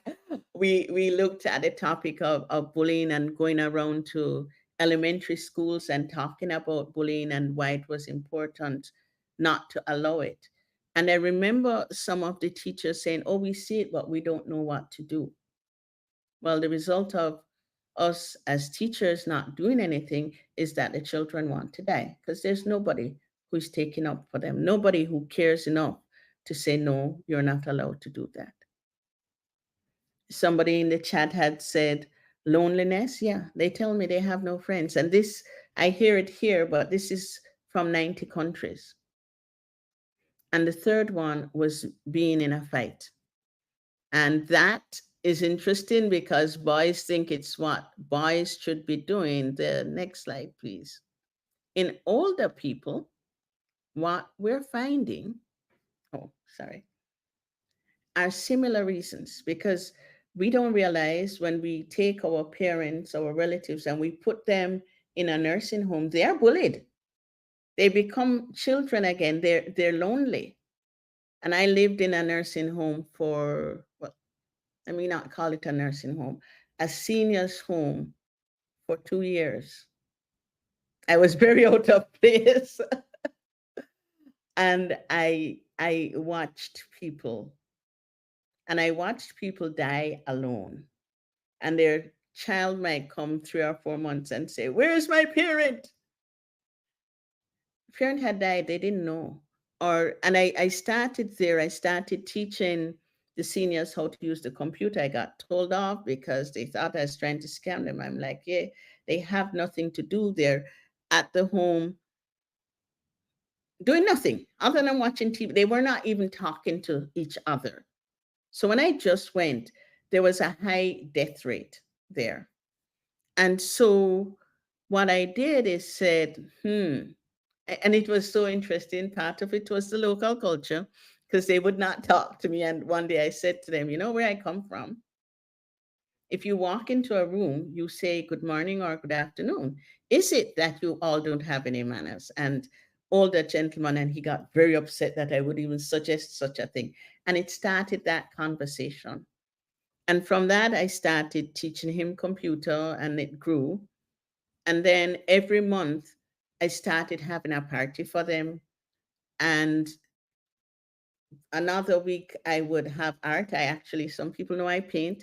That's where my painting started, not because I wanted to paint, but I wanted people to find a reason to live. And in fact, that was covered by, I think, PBS in the States. They actually did come and do research on these people who were now living longer and happier. And we had dance classes. So we had, every week there was an activity: dance, some intellectual stimulation like a talk. Then we would do the art, we did floral arrangement.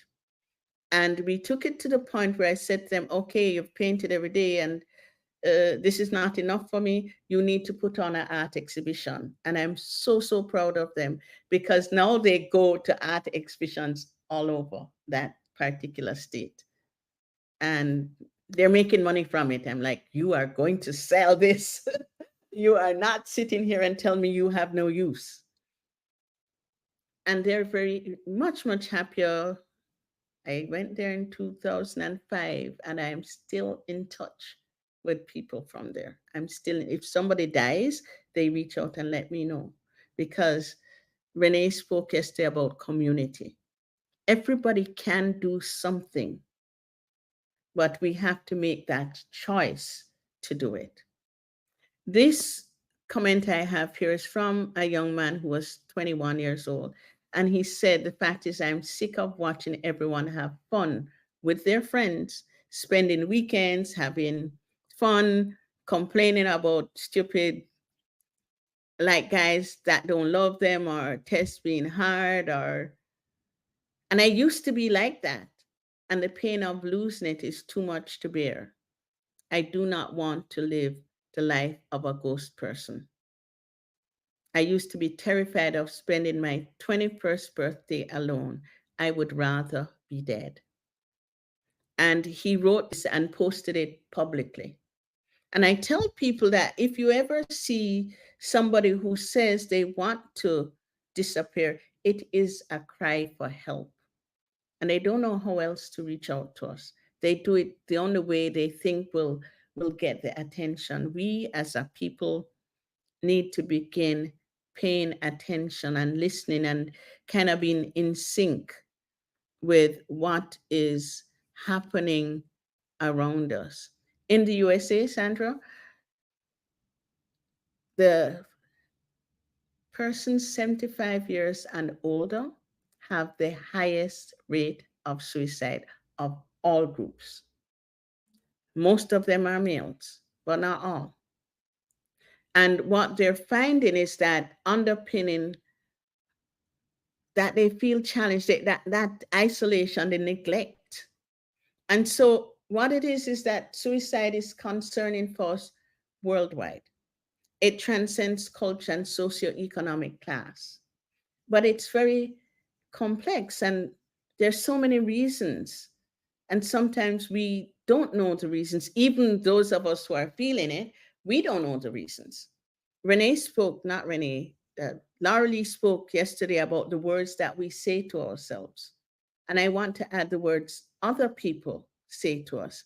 So often from you are growing up, you've been hearing that you're ugly or you serve no purpose or why were you born or you are good for nothing. However that translates in your language, in your culture, people are made to feel like, why are you even alive? And when you hear that often enough, you begin to ask yourself, why am I even alive? I'm not worth it. I'm not worth the air that I breathe. And sometimes we say, oh, they had a mental disorder. They were deranged. There are a lot of us who are deranged. Depression, bipolar, and schizophrenia are just a few of the health challenges. But being weird, being different, being creative is also a challenge. And when I work with, I said yesterday, I teach a lot of IT people who are introverts. I can spot a creative 40 miles off. And I love them. I love them. I love them. I love them. And every single creative I have spoken to has gone through some kind of depression. They have been rebuked, rejected. And I know what it feels like. Mark spoke yesterday. I taught him. And when I started the program that he was in, I was laughed at by 2,000 people. They told me I was an idiot and what I wanted to do was impossible. And I can tell you that, wow, maybe 20 years later, that particular program is still going on. But it was laughed at. And that's what happens when you're a visionary, when you think differently than the masses. You have to have that backbone. So if I tie that into what was said last night about that loneliness, not everybody knows how to cope with the loneliness of being different. When everybody says, what kind of weird idea is that? Where did you ever hear that? What kind of colors are you wearing? Why do you even think that's possible? It is hard. And you have to be strong. So those of you who are parents and you have creative children, allow them to be creative. Stop dumbing them down and making them feel stupid. Stop taking your child who is, yeah, they're academically brilliant, but they want to do electrical work or woodwork or make money online, whatever it is. Allow them to be, support them. And you don't have to understand. What you need to do is be there for them so they feel like somebody cares. There's a young man whose mother was totally freaking out. And she told me he is mad, he's crazy, and I need to take him to the mental. I'm like, what's he doing? He was making beats. I had no clue what beats are. Young people will know. The other day, the Red Cross bought his beats. So his beats are now the Red Cross theme song. And she couldn't believe, she was like, that made money. I'm like, yeah, you don't have to understand. Just support him. That's what you need to do. Other things that would have people thinking of suicide might be abuse, some kind of trauma. I've worked with veterans in Colorado.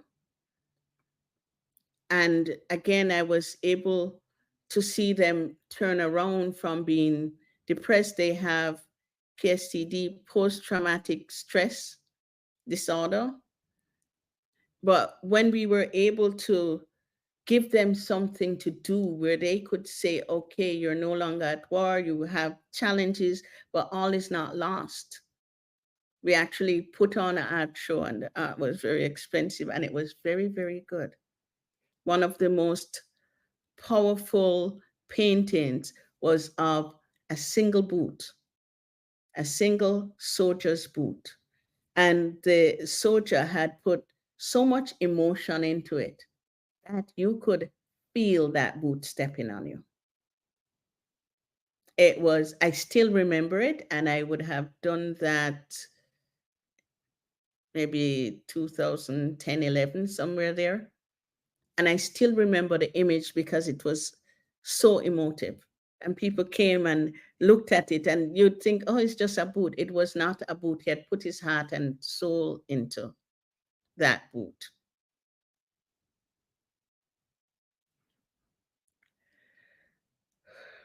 I'm breathing. So we look then at how do we help?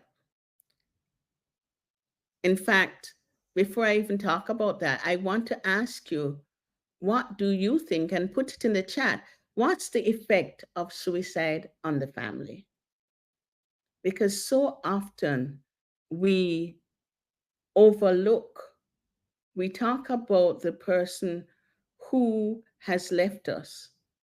We overlook the family. And Barb was talking about grief and people not wanting to talk. When it's suicide, if they die from natural causes or cancer or ill health and nobody wants to talk to them, then imagine what happens if somebody has taken their own life. Often we don't even go to the funeral. In my culture, if you have committed suicide, first thing is that the police arrest the body because it's considered a murder. So lots and lots of embarrassment around that.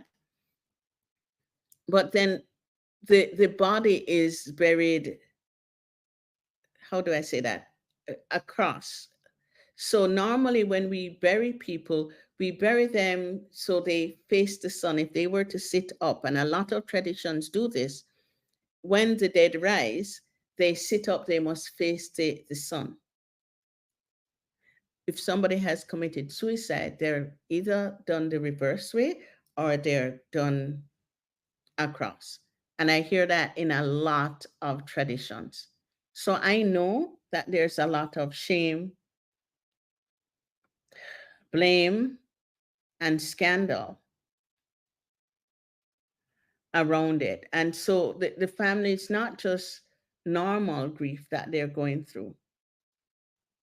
It's stigma, and they have to go back to work or they have to go back to school. And who supports them? And those of us who are in the serving, caring industries or groups or professions, can we begin to look at family and how do we support the family?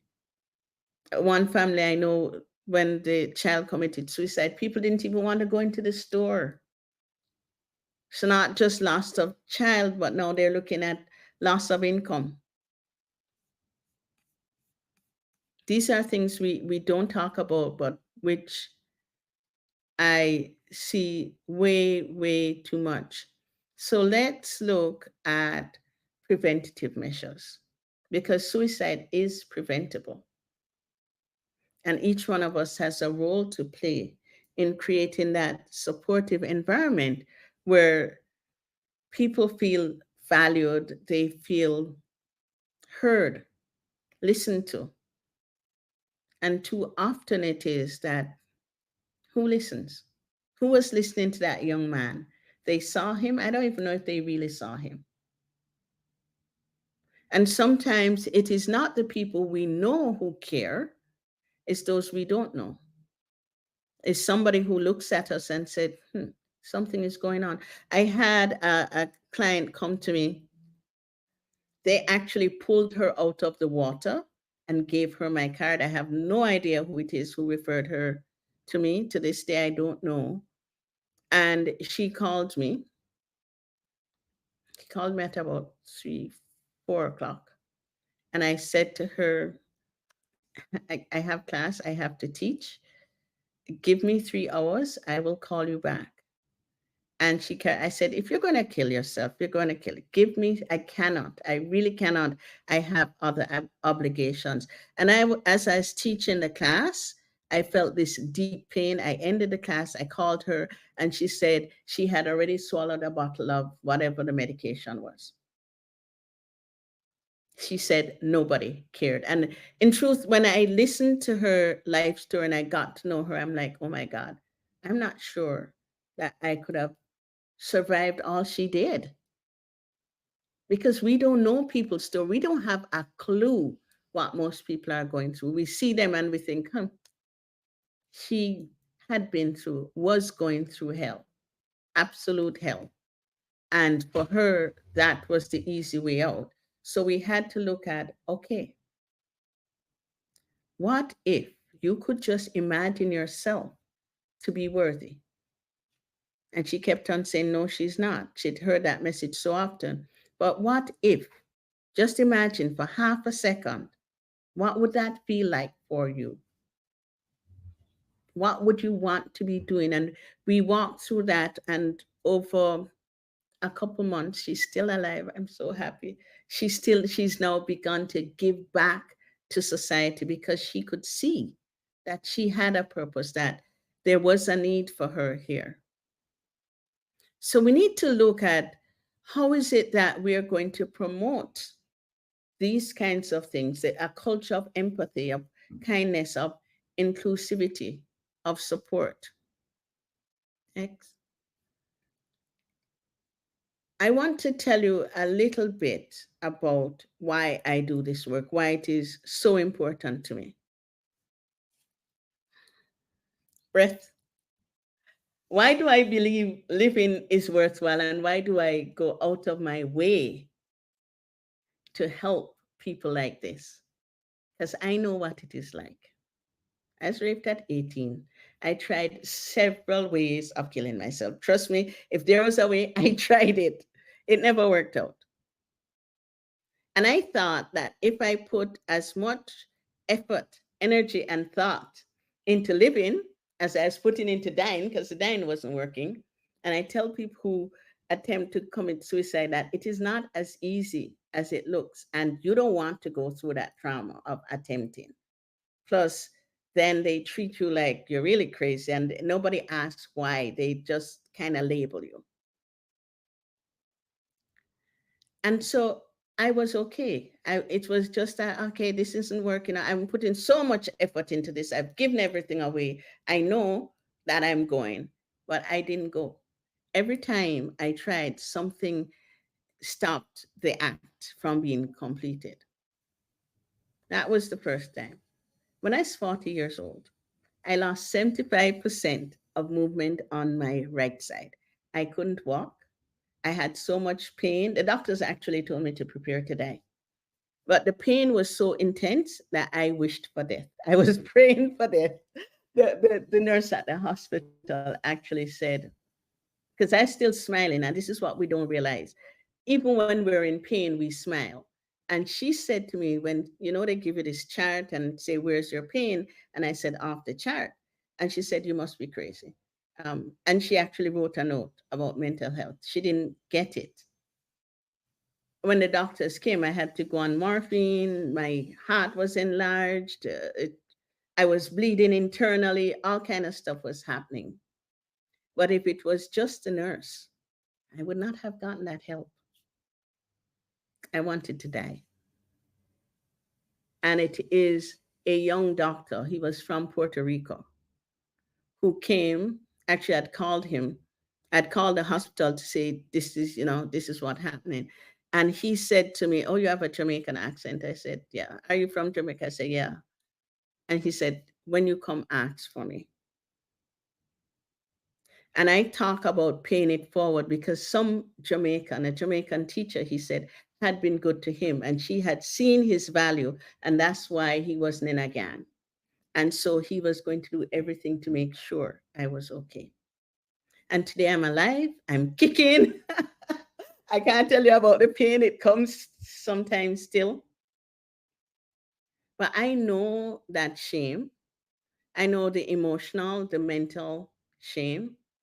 And so what I want to do for you, Sandra, is ask you to take a risk. I want you to, all the world drags you down. I want you to defy gravity. So all these things that are dragging you down, I want you to say no. No, they will not. Something has changed within me. Something is not the same. I'm through playing by the rules of someone else's game. Too late for second guessing. Too late to go back to sleep. I won't do that again. It's time to trust my instincts, close my eyes, and leave. It's time to try defying gravity. I think I'll try defying gravity. Kiss me goodbye. I'm defying gravity, and you won't bring me down. 'Cause I'm through accepting limits, 'cause someone says they're so. Who are you to tell me who I am? Some things I cannot change, but till I try, I'll never know. Too long I've been afraid of losing love. I guess I've lost. Well, if that is love, it comes at much too high a cost, and you know what I'm talking about.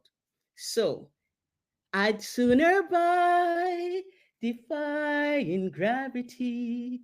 Kiss me goodbye, because I am soaring and defying gravity. I think I'll try defying gravity, and you won't bring me down. Don't let them bring you down. Because I know it's a challenge, but you can make it, Sandra. You can make it. I believe in you, and there's always somebody who believes in you. And so I want to give you a gift, and Sandra will have to tell you where that gift is. So if you or anyone you know is in that space where they are ready to say goodbye, not goodbye to the pain, but goodbye to the world in a negative way, I would invite you to make an appointment. It's free. You get to talk to me for 30 minutes. You get me, all of me. And let us talk about how you defy all the things that are pulling you down. So just go on and book it. I think Sandra can put the link in the chat. And thank you. I think there might be another site there.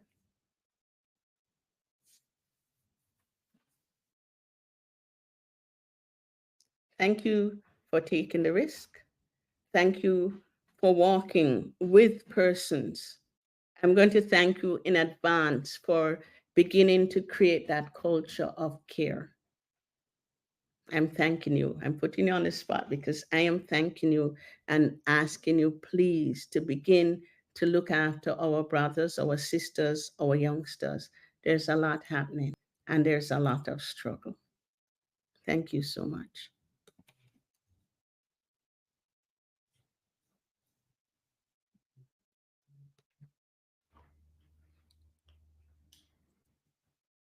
Thank you, Dr. Hamilton, for your riveting presentation on suicide prevention. We know it's quite a challenge, but we can make it. And thank you again. Here's a token of appreciation to you. If there are any questions, kindly place them in the chat.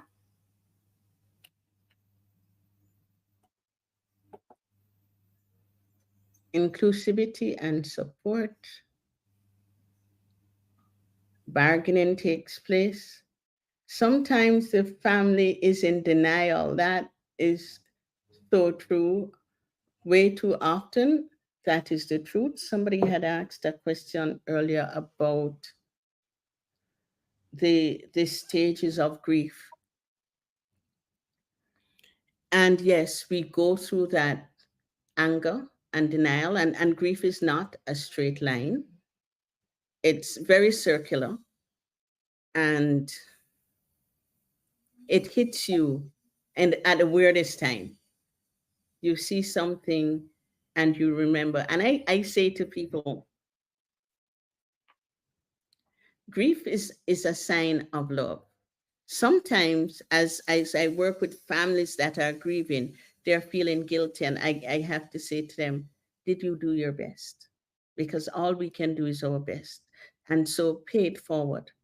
Watch over somebody else's parent or child. I also should tell you, my uncle committed suicide. And it was an ugly suicide. He actually called his daughter and said, I'm going to kill myself. And by the time the wife reached, he wasn't dead, but when he got to the hospital, he was dead. And I also have a cousin in the States who committed suicide, and nobody could understand why. So the issue, the listening, the being open, the embarrassment, for example, with my uncle of financial loss, he couldn't deal with it. He was the big man in the area. He couldn't deal with it. How do we do that? And his daughter reaches out to me every now and then, and she's in tears because her husband's family still make her feel ashamed. And we're talking about, my father died 5 years ago, so we're talking 6 years. 6 years. It's the grief is long, and it's hard. It's hard, but what we do is support you through the grief. Accept that we're grieving. The traditions surrounding death are powerful, and it is how we hold people. I tell people I don't do the before, the just after death. I'm not there because everybody's there. But after that body goes in the ground, nobody remembers you. you're like a pariah. And that's when the loneliness begins to hit. Uh, that's when you say, if he died, why should I be around? What's the point? I don't know. I'm looking. Renee says she loves your song and for singing from the heart. When did you first sing it? When did I first what? Sing it. 2015.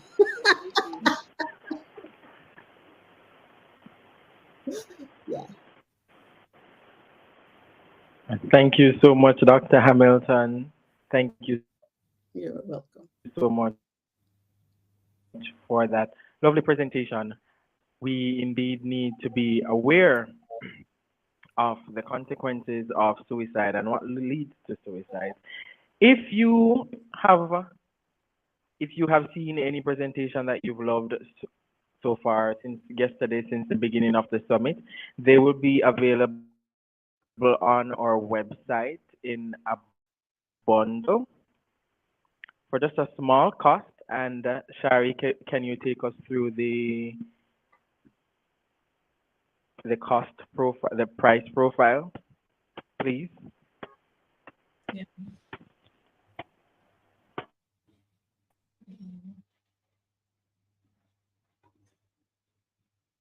Trying to find it. Okay, so the prices are as follows. Day 1 is $10. Day 3, $10. The first 6 speakers of day 2 you can get for $17, and all of day 2 for $27. But is this in US? Right, that is in US dollars. Okay.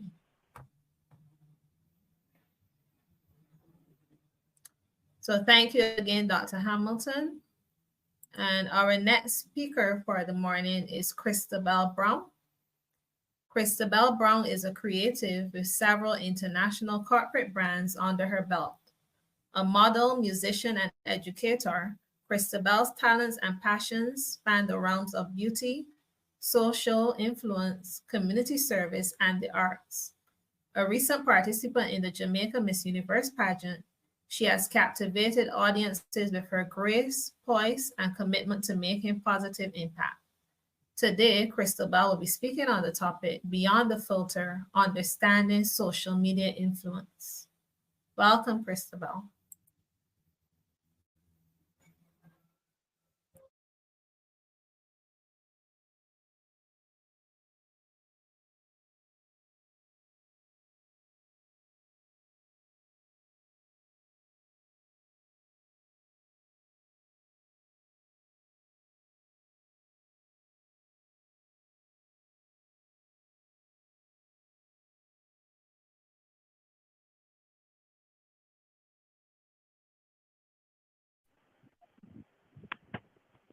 Hi, Christabel, can you hear us? You have to unmute.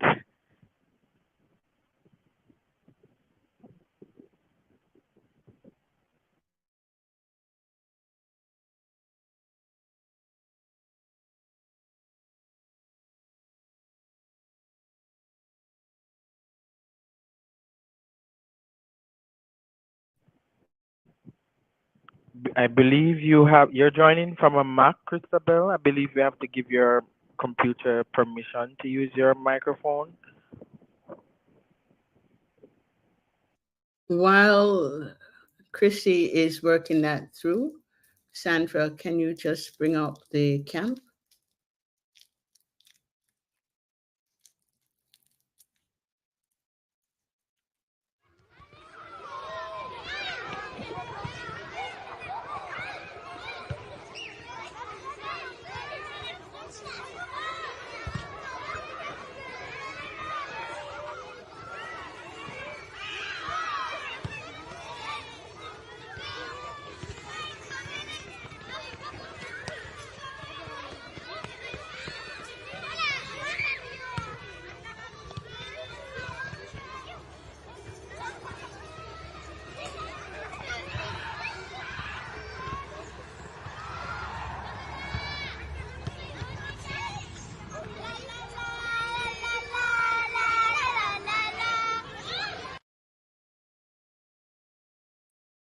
So the Y Service Club, because we all believe so passionately in mental health and in youth, we are developing a campsite in Hope Bay, Portland, and we're going to be having a camp on June 22nd. We're hoping for 150 children. Mark says I'm the eternal optimist. I have no clue where the money is coming from to host this camp, but we are going to have the camp.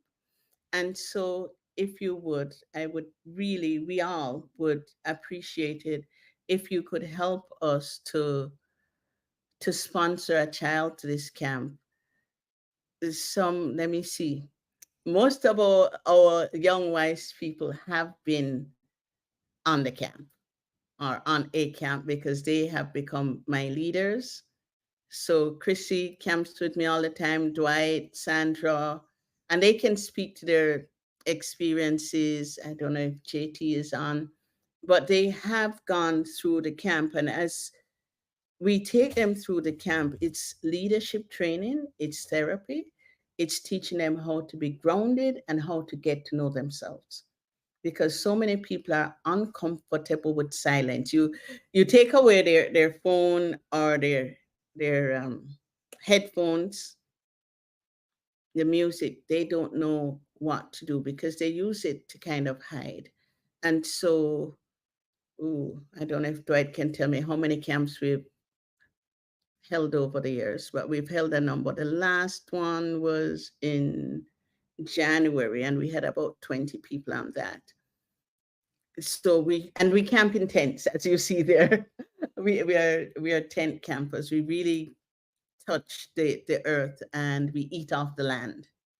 No devices are allowed, which is interesting because then I don't get to capture some of the things, but they learn. The first day is usually uncomfortable because they don't know what to do. But once they get into it and stop being so resentful and learn to talk, because this is the other thing that has happened, is I find our young people do not know how to talk to each other. They're coarse and vulgar. Not their fault, but the influence, as Chrissy is going to speak about, all of these things that they see that teach them different values, a different way to behave. I think as responsible adults who have been blessed, part of our gift back to the world is to say to someone else, you're beautiful. Let me help. Let me show you your beauty. And so we're asking you, please, to donate. If you own a company and you can give us $10,000, we'd really love it. 10,000 US, of course. we would really, really love it. And Dwight or Sandra can put the link in the chat. So it is open. Please feel free whenever you can just to donate. We are going to have that camp. Chrissy, are you ready yet?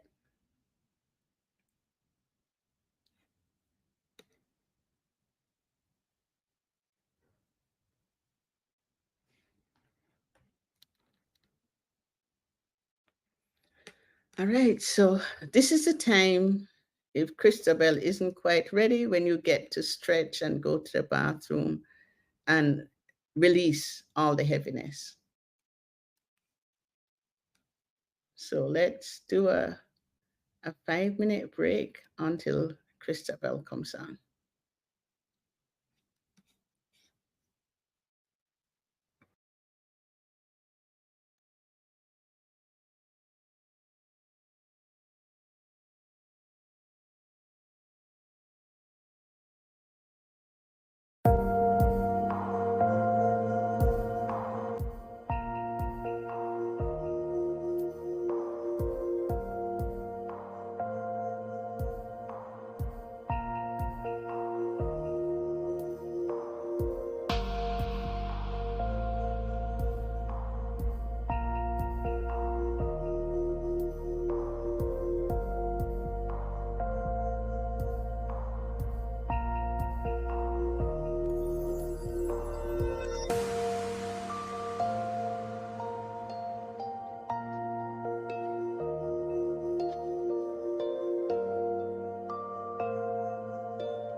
I think this is better. Are you hearing me? Are you hearing me? Hi, Yes, Chrissy. good. Yes, we Yes. are. All right, perfect, perfect. I apologize for the delay. I don't know what's happening with my iPad, but good afternoon, everyone.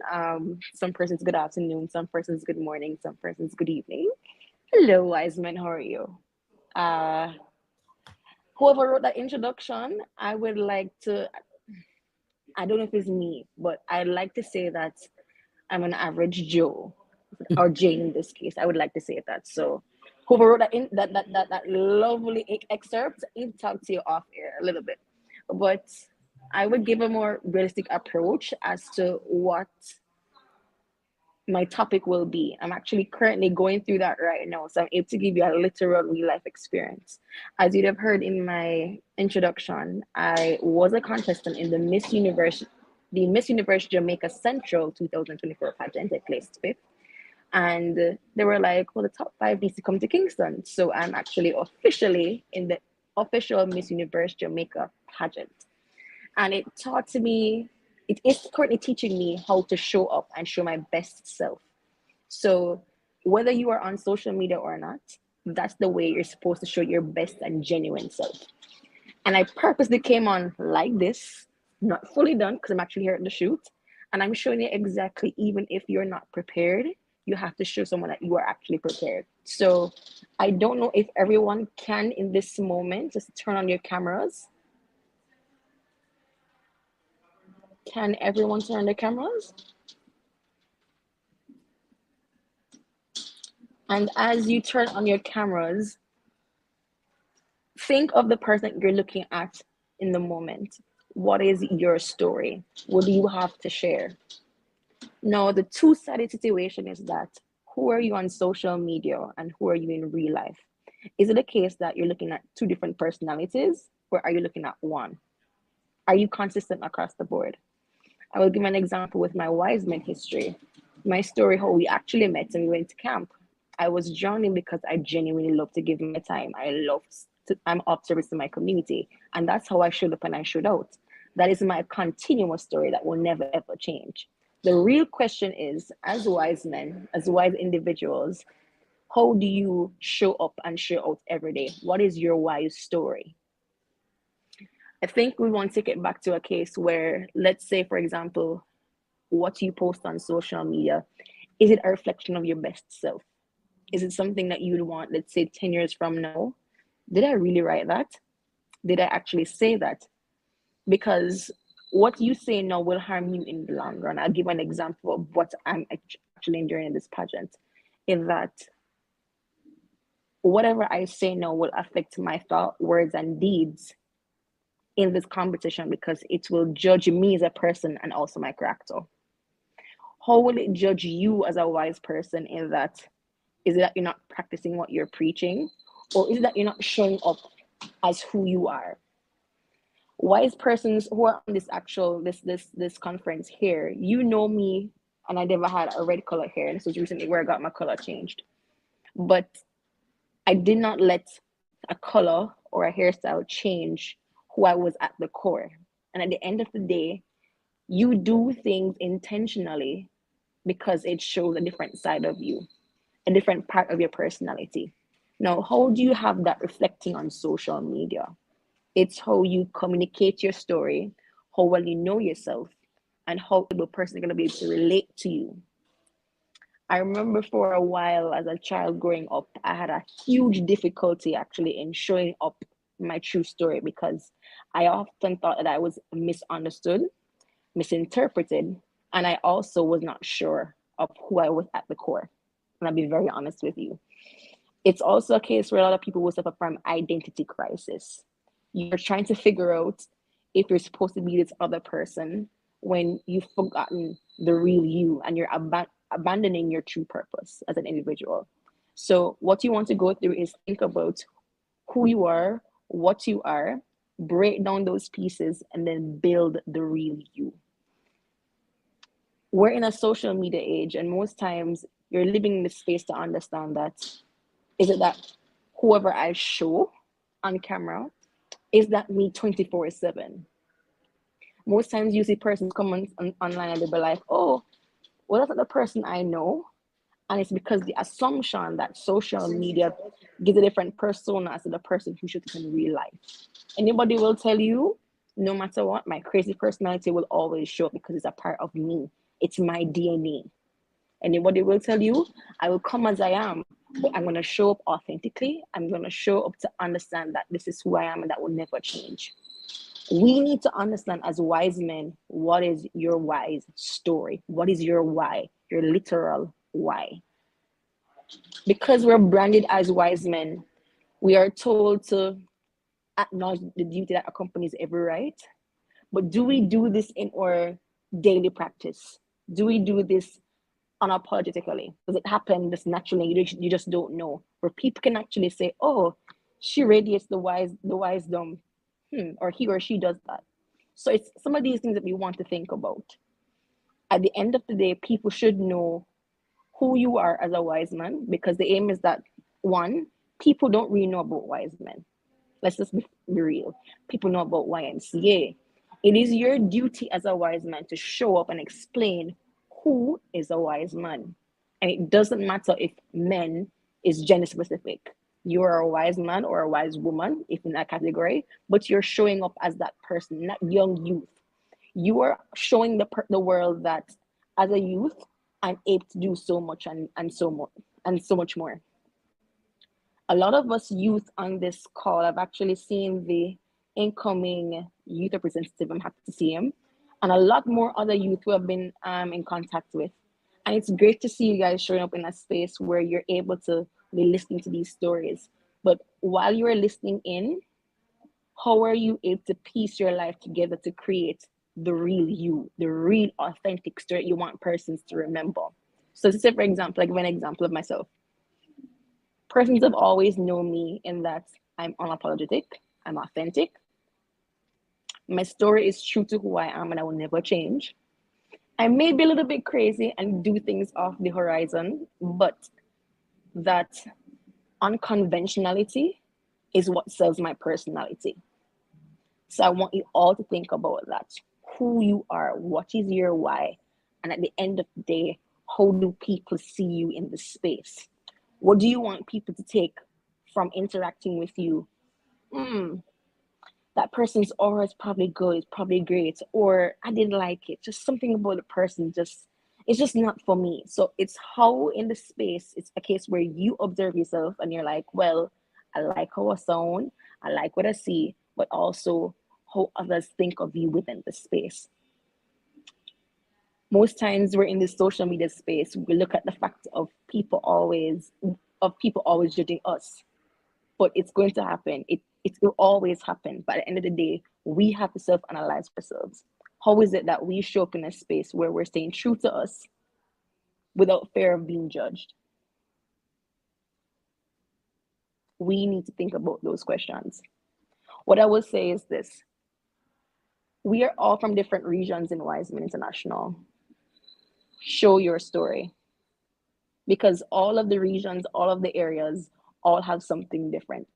Your culture is different personalities, different ways of how you do the same thing. Say, for example, this phone, we all have the same phone in all different areas, all different spaces. But how is this phone telling the story in Asia, in Africa, in the Caribbean, in Europe? How does this phone tell a unique story that is personable just to that area? But we're able to understand that.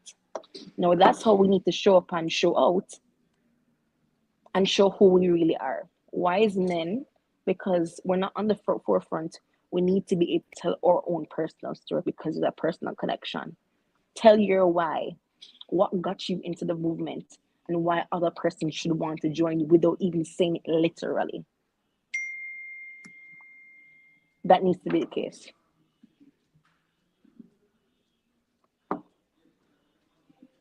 Even if you're not a wise man, it needs to be a case where you question your purpose and you understand,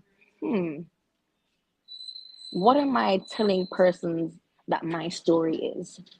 They should question you and reach to the point where, oh, well, this person is intuitive, this person is creative, they're assertive.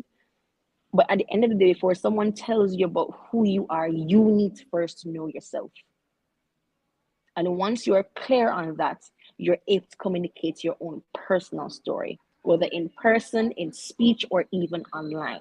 So showing up in person and knowing yourself is even better than showing up online, because you have to know one before the other. It's basically duality, but in two different ways. I will leave you with this. Put yourself into a room with no one, just you and your thoughts. You're going to have a piece of paper. You're going to write down all the things that you think you are and the things that you're not. You're going to take this week and observe the kinks that you do. Let's say, for example, when you're uncertain, you probably fumble your fingers, or you nod a lot, or you over exaggerate particular things. But take a closer, deep look into yourself and try to understand you, the person, outside and inside. Then from there, start to build your personal story.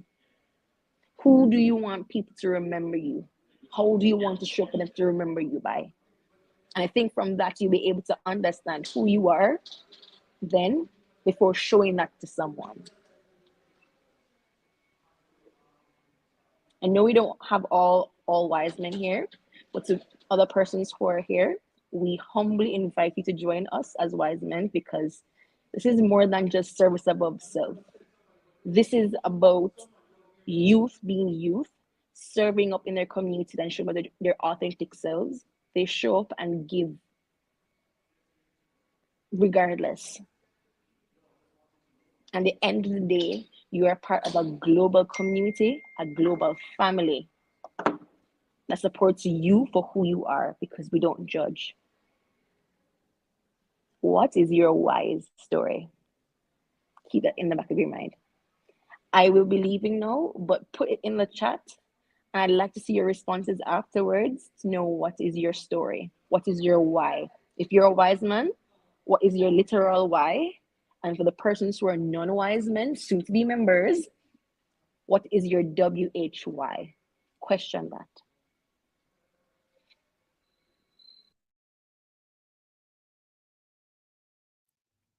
Thank you, Christabel, for your wonderful, thought-provoking presentation and for reminding us to question ourselves as to what is our why. If there are any questions, please put them in the chat.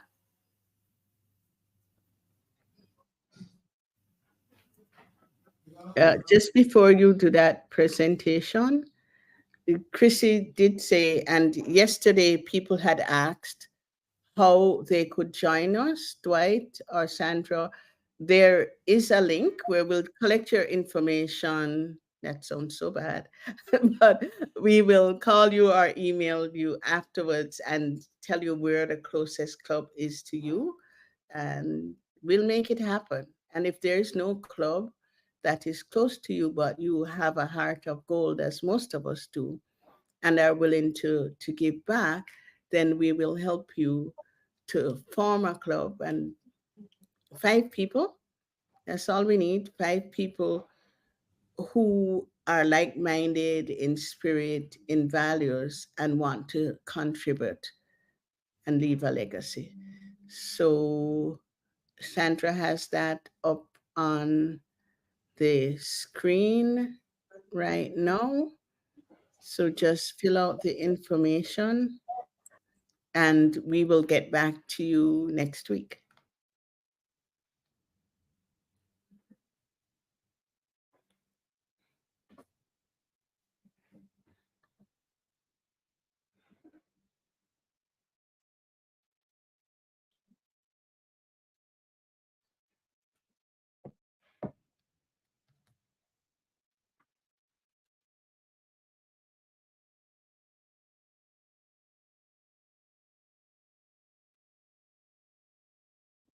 And if you're on Facebook and YouTube, we will post the link in the chat, or you can indicate in the chat that you desire to join this wonderful movement.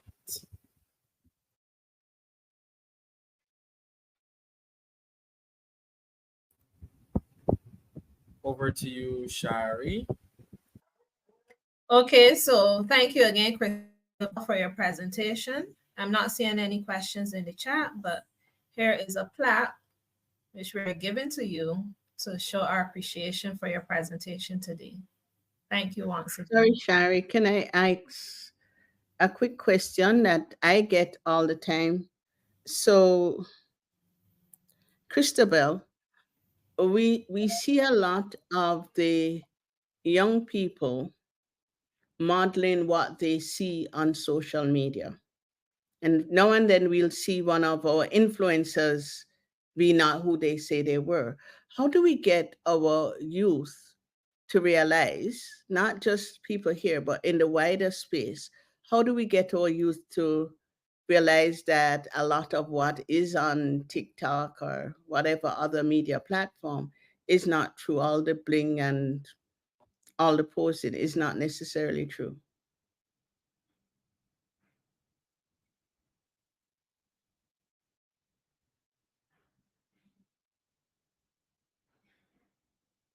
And Bouclair has a question. He says, who is an influencer?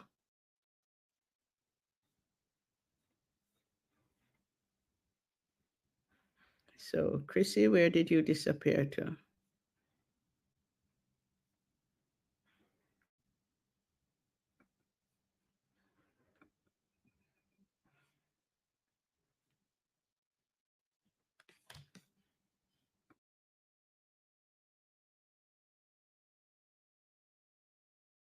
Let me unmute her.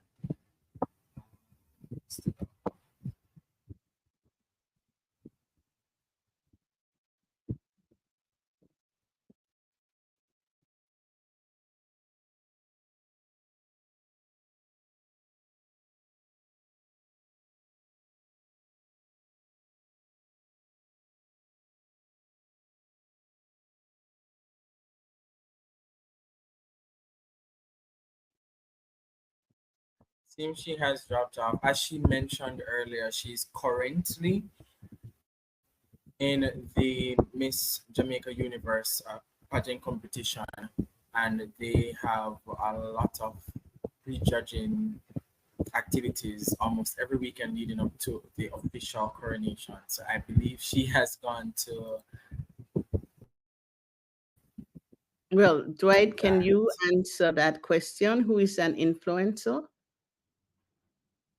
You're young, so you get to answer the question.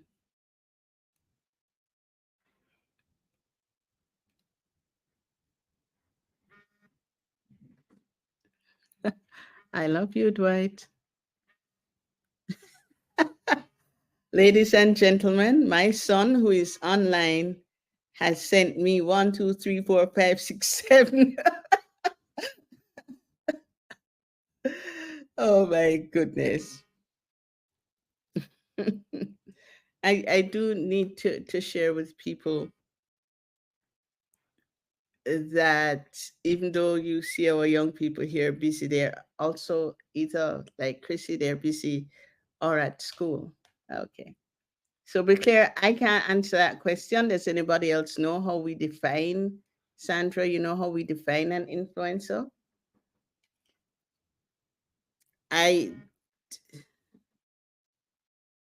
Thanks, Dwight.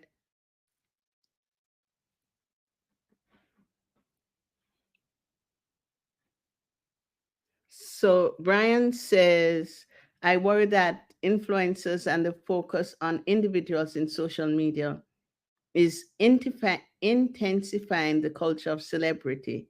How can I present myself that I get noticed? And I don't think this is healthy. I'm going to say, Brian, that, hang on.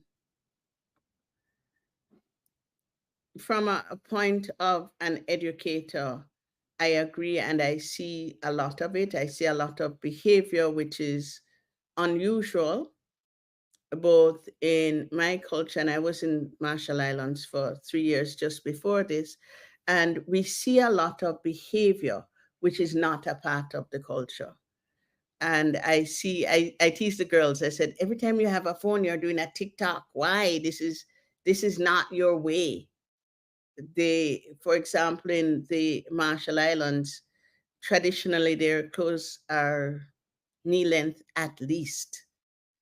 And I found as I go out, I would see somebody in very short shorts and they tell me, oh, this is what he's wearing. And I said, is this who you are at your core? Because if you don't know who you are going to have a challenge. You need to sit down and see, why are you doing this? Why are you doing? And I know even in the States, the US is thinking of banning TikTok because of the amount of influence it does have. So in my own work as therapist, when I speak about suicide, I didn't speak about self-harm, but I see a lot of children and they tell me, oh, if you go onto this site, they tell you how to. So I learn a lot about self-harm from what the children tell me is trending on these various social media. So it does have a major impact, and that notice the pressure to be noticed is there. And again, I go back to it, it creates a very competitive arena. And I've seen children do crazy things just to get noticed, as Brian says. As adults, we have to monitor and we have to say what is safe and kind of, have we grounded them in the values? Have we given them enough so they can stand on their own 2 feet? It is very hard saying no, even though, my people tell me no all the while, but I tell them it's okay to say no. But it is one of the things that we don't teach people is how to say no. I get told no.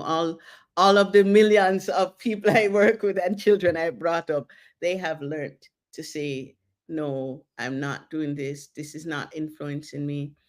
And I see it even in college, university graduates. I see it in the young doctors, people who you think would know better. Chrissy, for example, ages ago, when I asked her to manage my account, she had about 4,000 people on one platform. She didn't mention that she manages the social media for quite a few corporate companies. And so I say to her, if she holds a bottle of beer, the sales are going to go up. And that's why she's employed. That's why she's employed. So they do have, they set the trend for the young people. That's what they do. Does that answer you? And Martin says, influencer, see, this is why you ask the young people the questions. Someone who has something material or an idea that others are attracted to, and who has managed to publicize it and have reached a wide following. So I think she has over 8,000 people following her. So she is an influencer. Okay, that answers you. But I do need to say, not all the influencers are bad. Not all of them are bad. I was looking at one young man yesterday, and I actually, I'm not a TikTok person, but I actually wrote him and said, it is so great to see you using the platform to speak positivity. So not all is bad. It is for us to ensure that we are teaching the correct values. Back to you, Shari. And we still need Before that, Dr. Hamilton, I have a question for you about social media influencers. You said not all influencers are bad. Do you think that a lot of persons who are now considered social media influencers, do you think that they enter into this arena or this stage on TikTok, Instagram, whatever, because they are seeking attention, or they lack something personally? Could it just be money? Because you do gain money. People earn from that. So I never say this all. I never like to, and I shouldn't use the word never. I tell people never say never. I do not like to kind of just label broad brush because we don't know. And it depends on the country, it depends on the circumstances. For example, you have a following and you're doing it for good. Is it because you want attention, or is it that you see there is a greater cause? So there are lots of civic groups out there. I think because of media, and journalism is about making headlines. So the ones that make the headlines are often the negative ones, but there's quite a bit of good that's out there as well. So we need to be fair to our young people. And again, I'm only on these platforms because my young people don't give me much choices in this. And I see them doing quite a bit of good. So no, I don't think they necessarily doing it just to get attention. Universities students do it because they have a message that they want heard. So I would never, that never word again. I think if we really want to know why somebody does it, we should ask. And several of the people that will come up, and here's the thing, because of the algorithms of the social media, you click on one, you're going to get several things that are similar. So because I'm clicking on civic affairs, I'm seeing a lot of positive things. But if you clicked on, I don't know, the dance halls, one of the X-rated musicians, you would be getting more of that. So what is it? And I go back to my talk and I look at the peer group. Who are the peers who are sharing this? I saw, for example, there was a school where the students serenaded the teacher and the teacher was really, really surprised. And I said, wow. And it went viral. I'm like, that is good. Whoever that student was, it was a high school student, whoever that student was, did a great job. They weren't looking for personal acclaim. So I hope that answers you. Anybody else who works with young people, please feel free to chip in.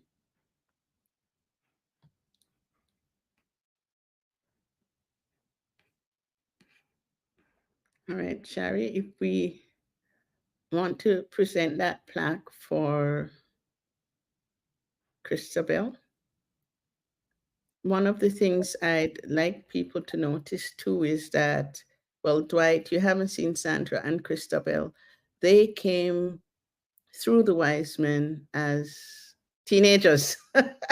Chrissy joined me when she was like 11 years old. So she's actually a senior citizen in the movement. And as leaders, what we need to do is find our young people and help them to grow into who they can be. I'll say it publicly, I am amazingly proud. And Shari, how long have I known you, Shari? Shari started as a baby too, not quite teenager. But they've grown into amazing people. And this is what happens when we offer opportunities and believe in people. Shari, back to you. Okay, so once again, we would like to thank Christabel Brown for her presentation on social media influence. And we have a plaque which we would like to present to her.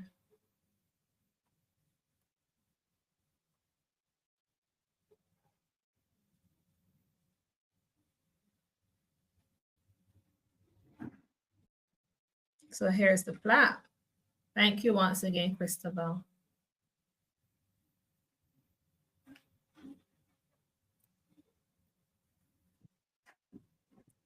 At this time, we'll be taking an hour break for lunch.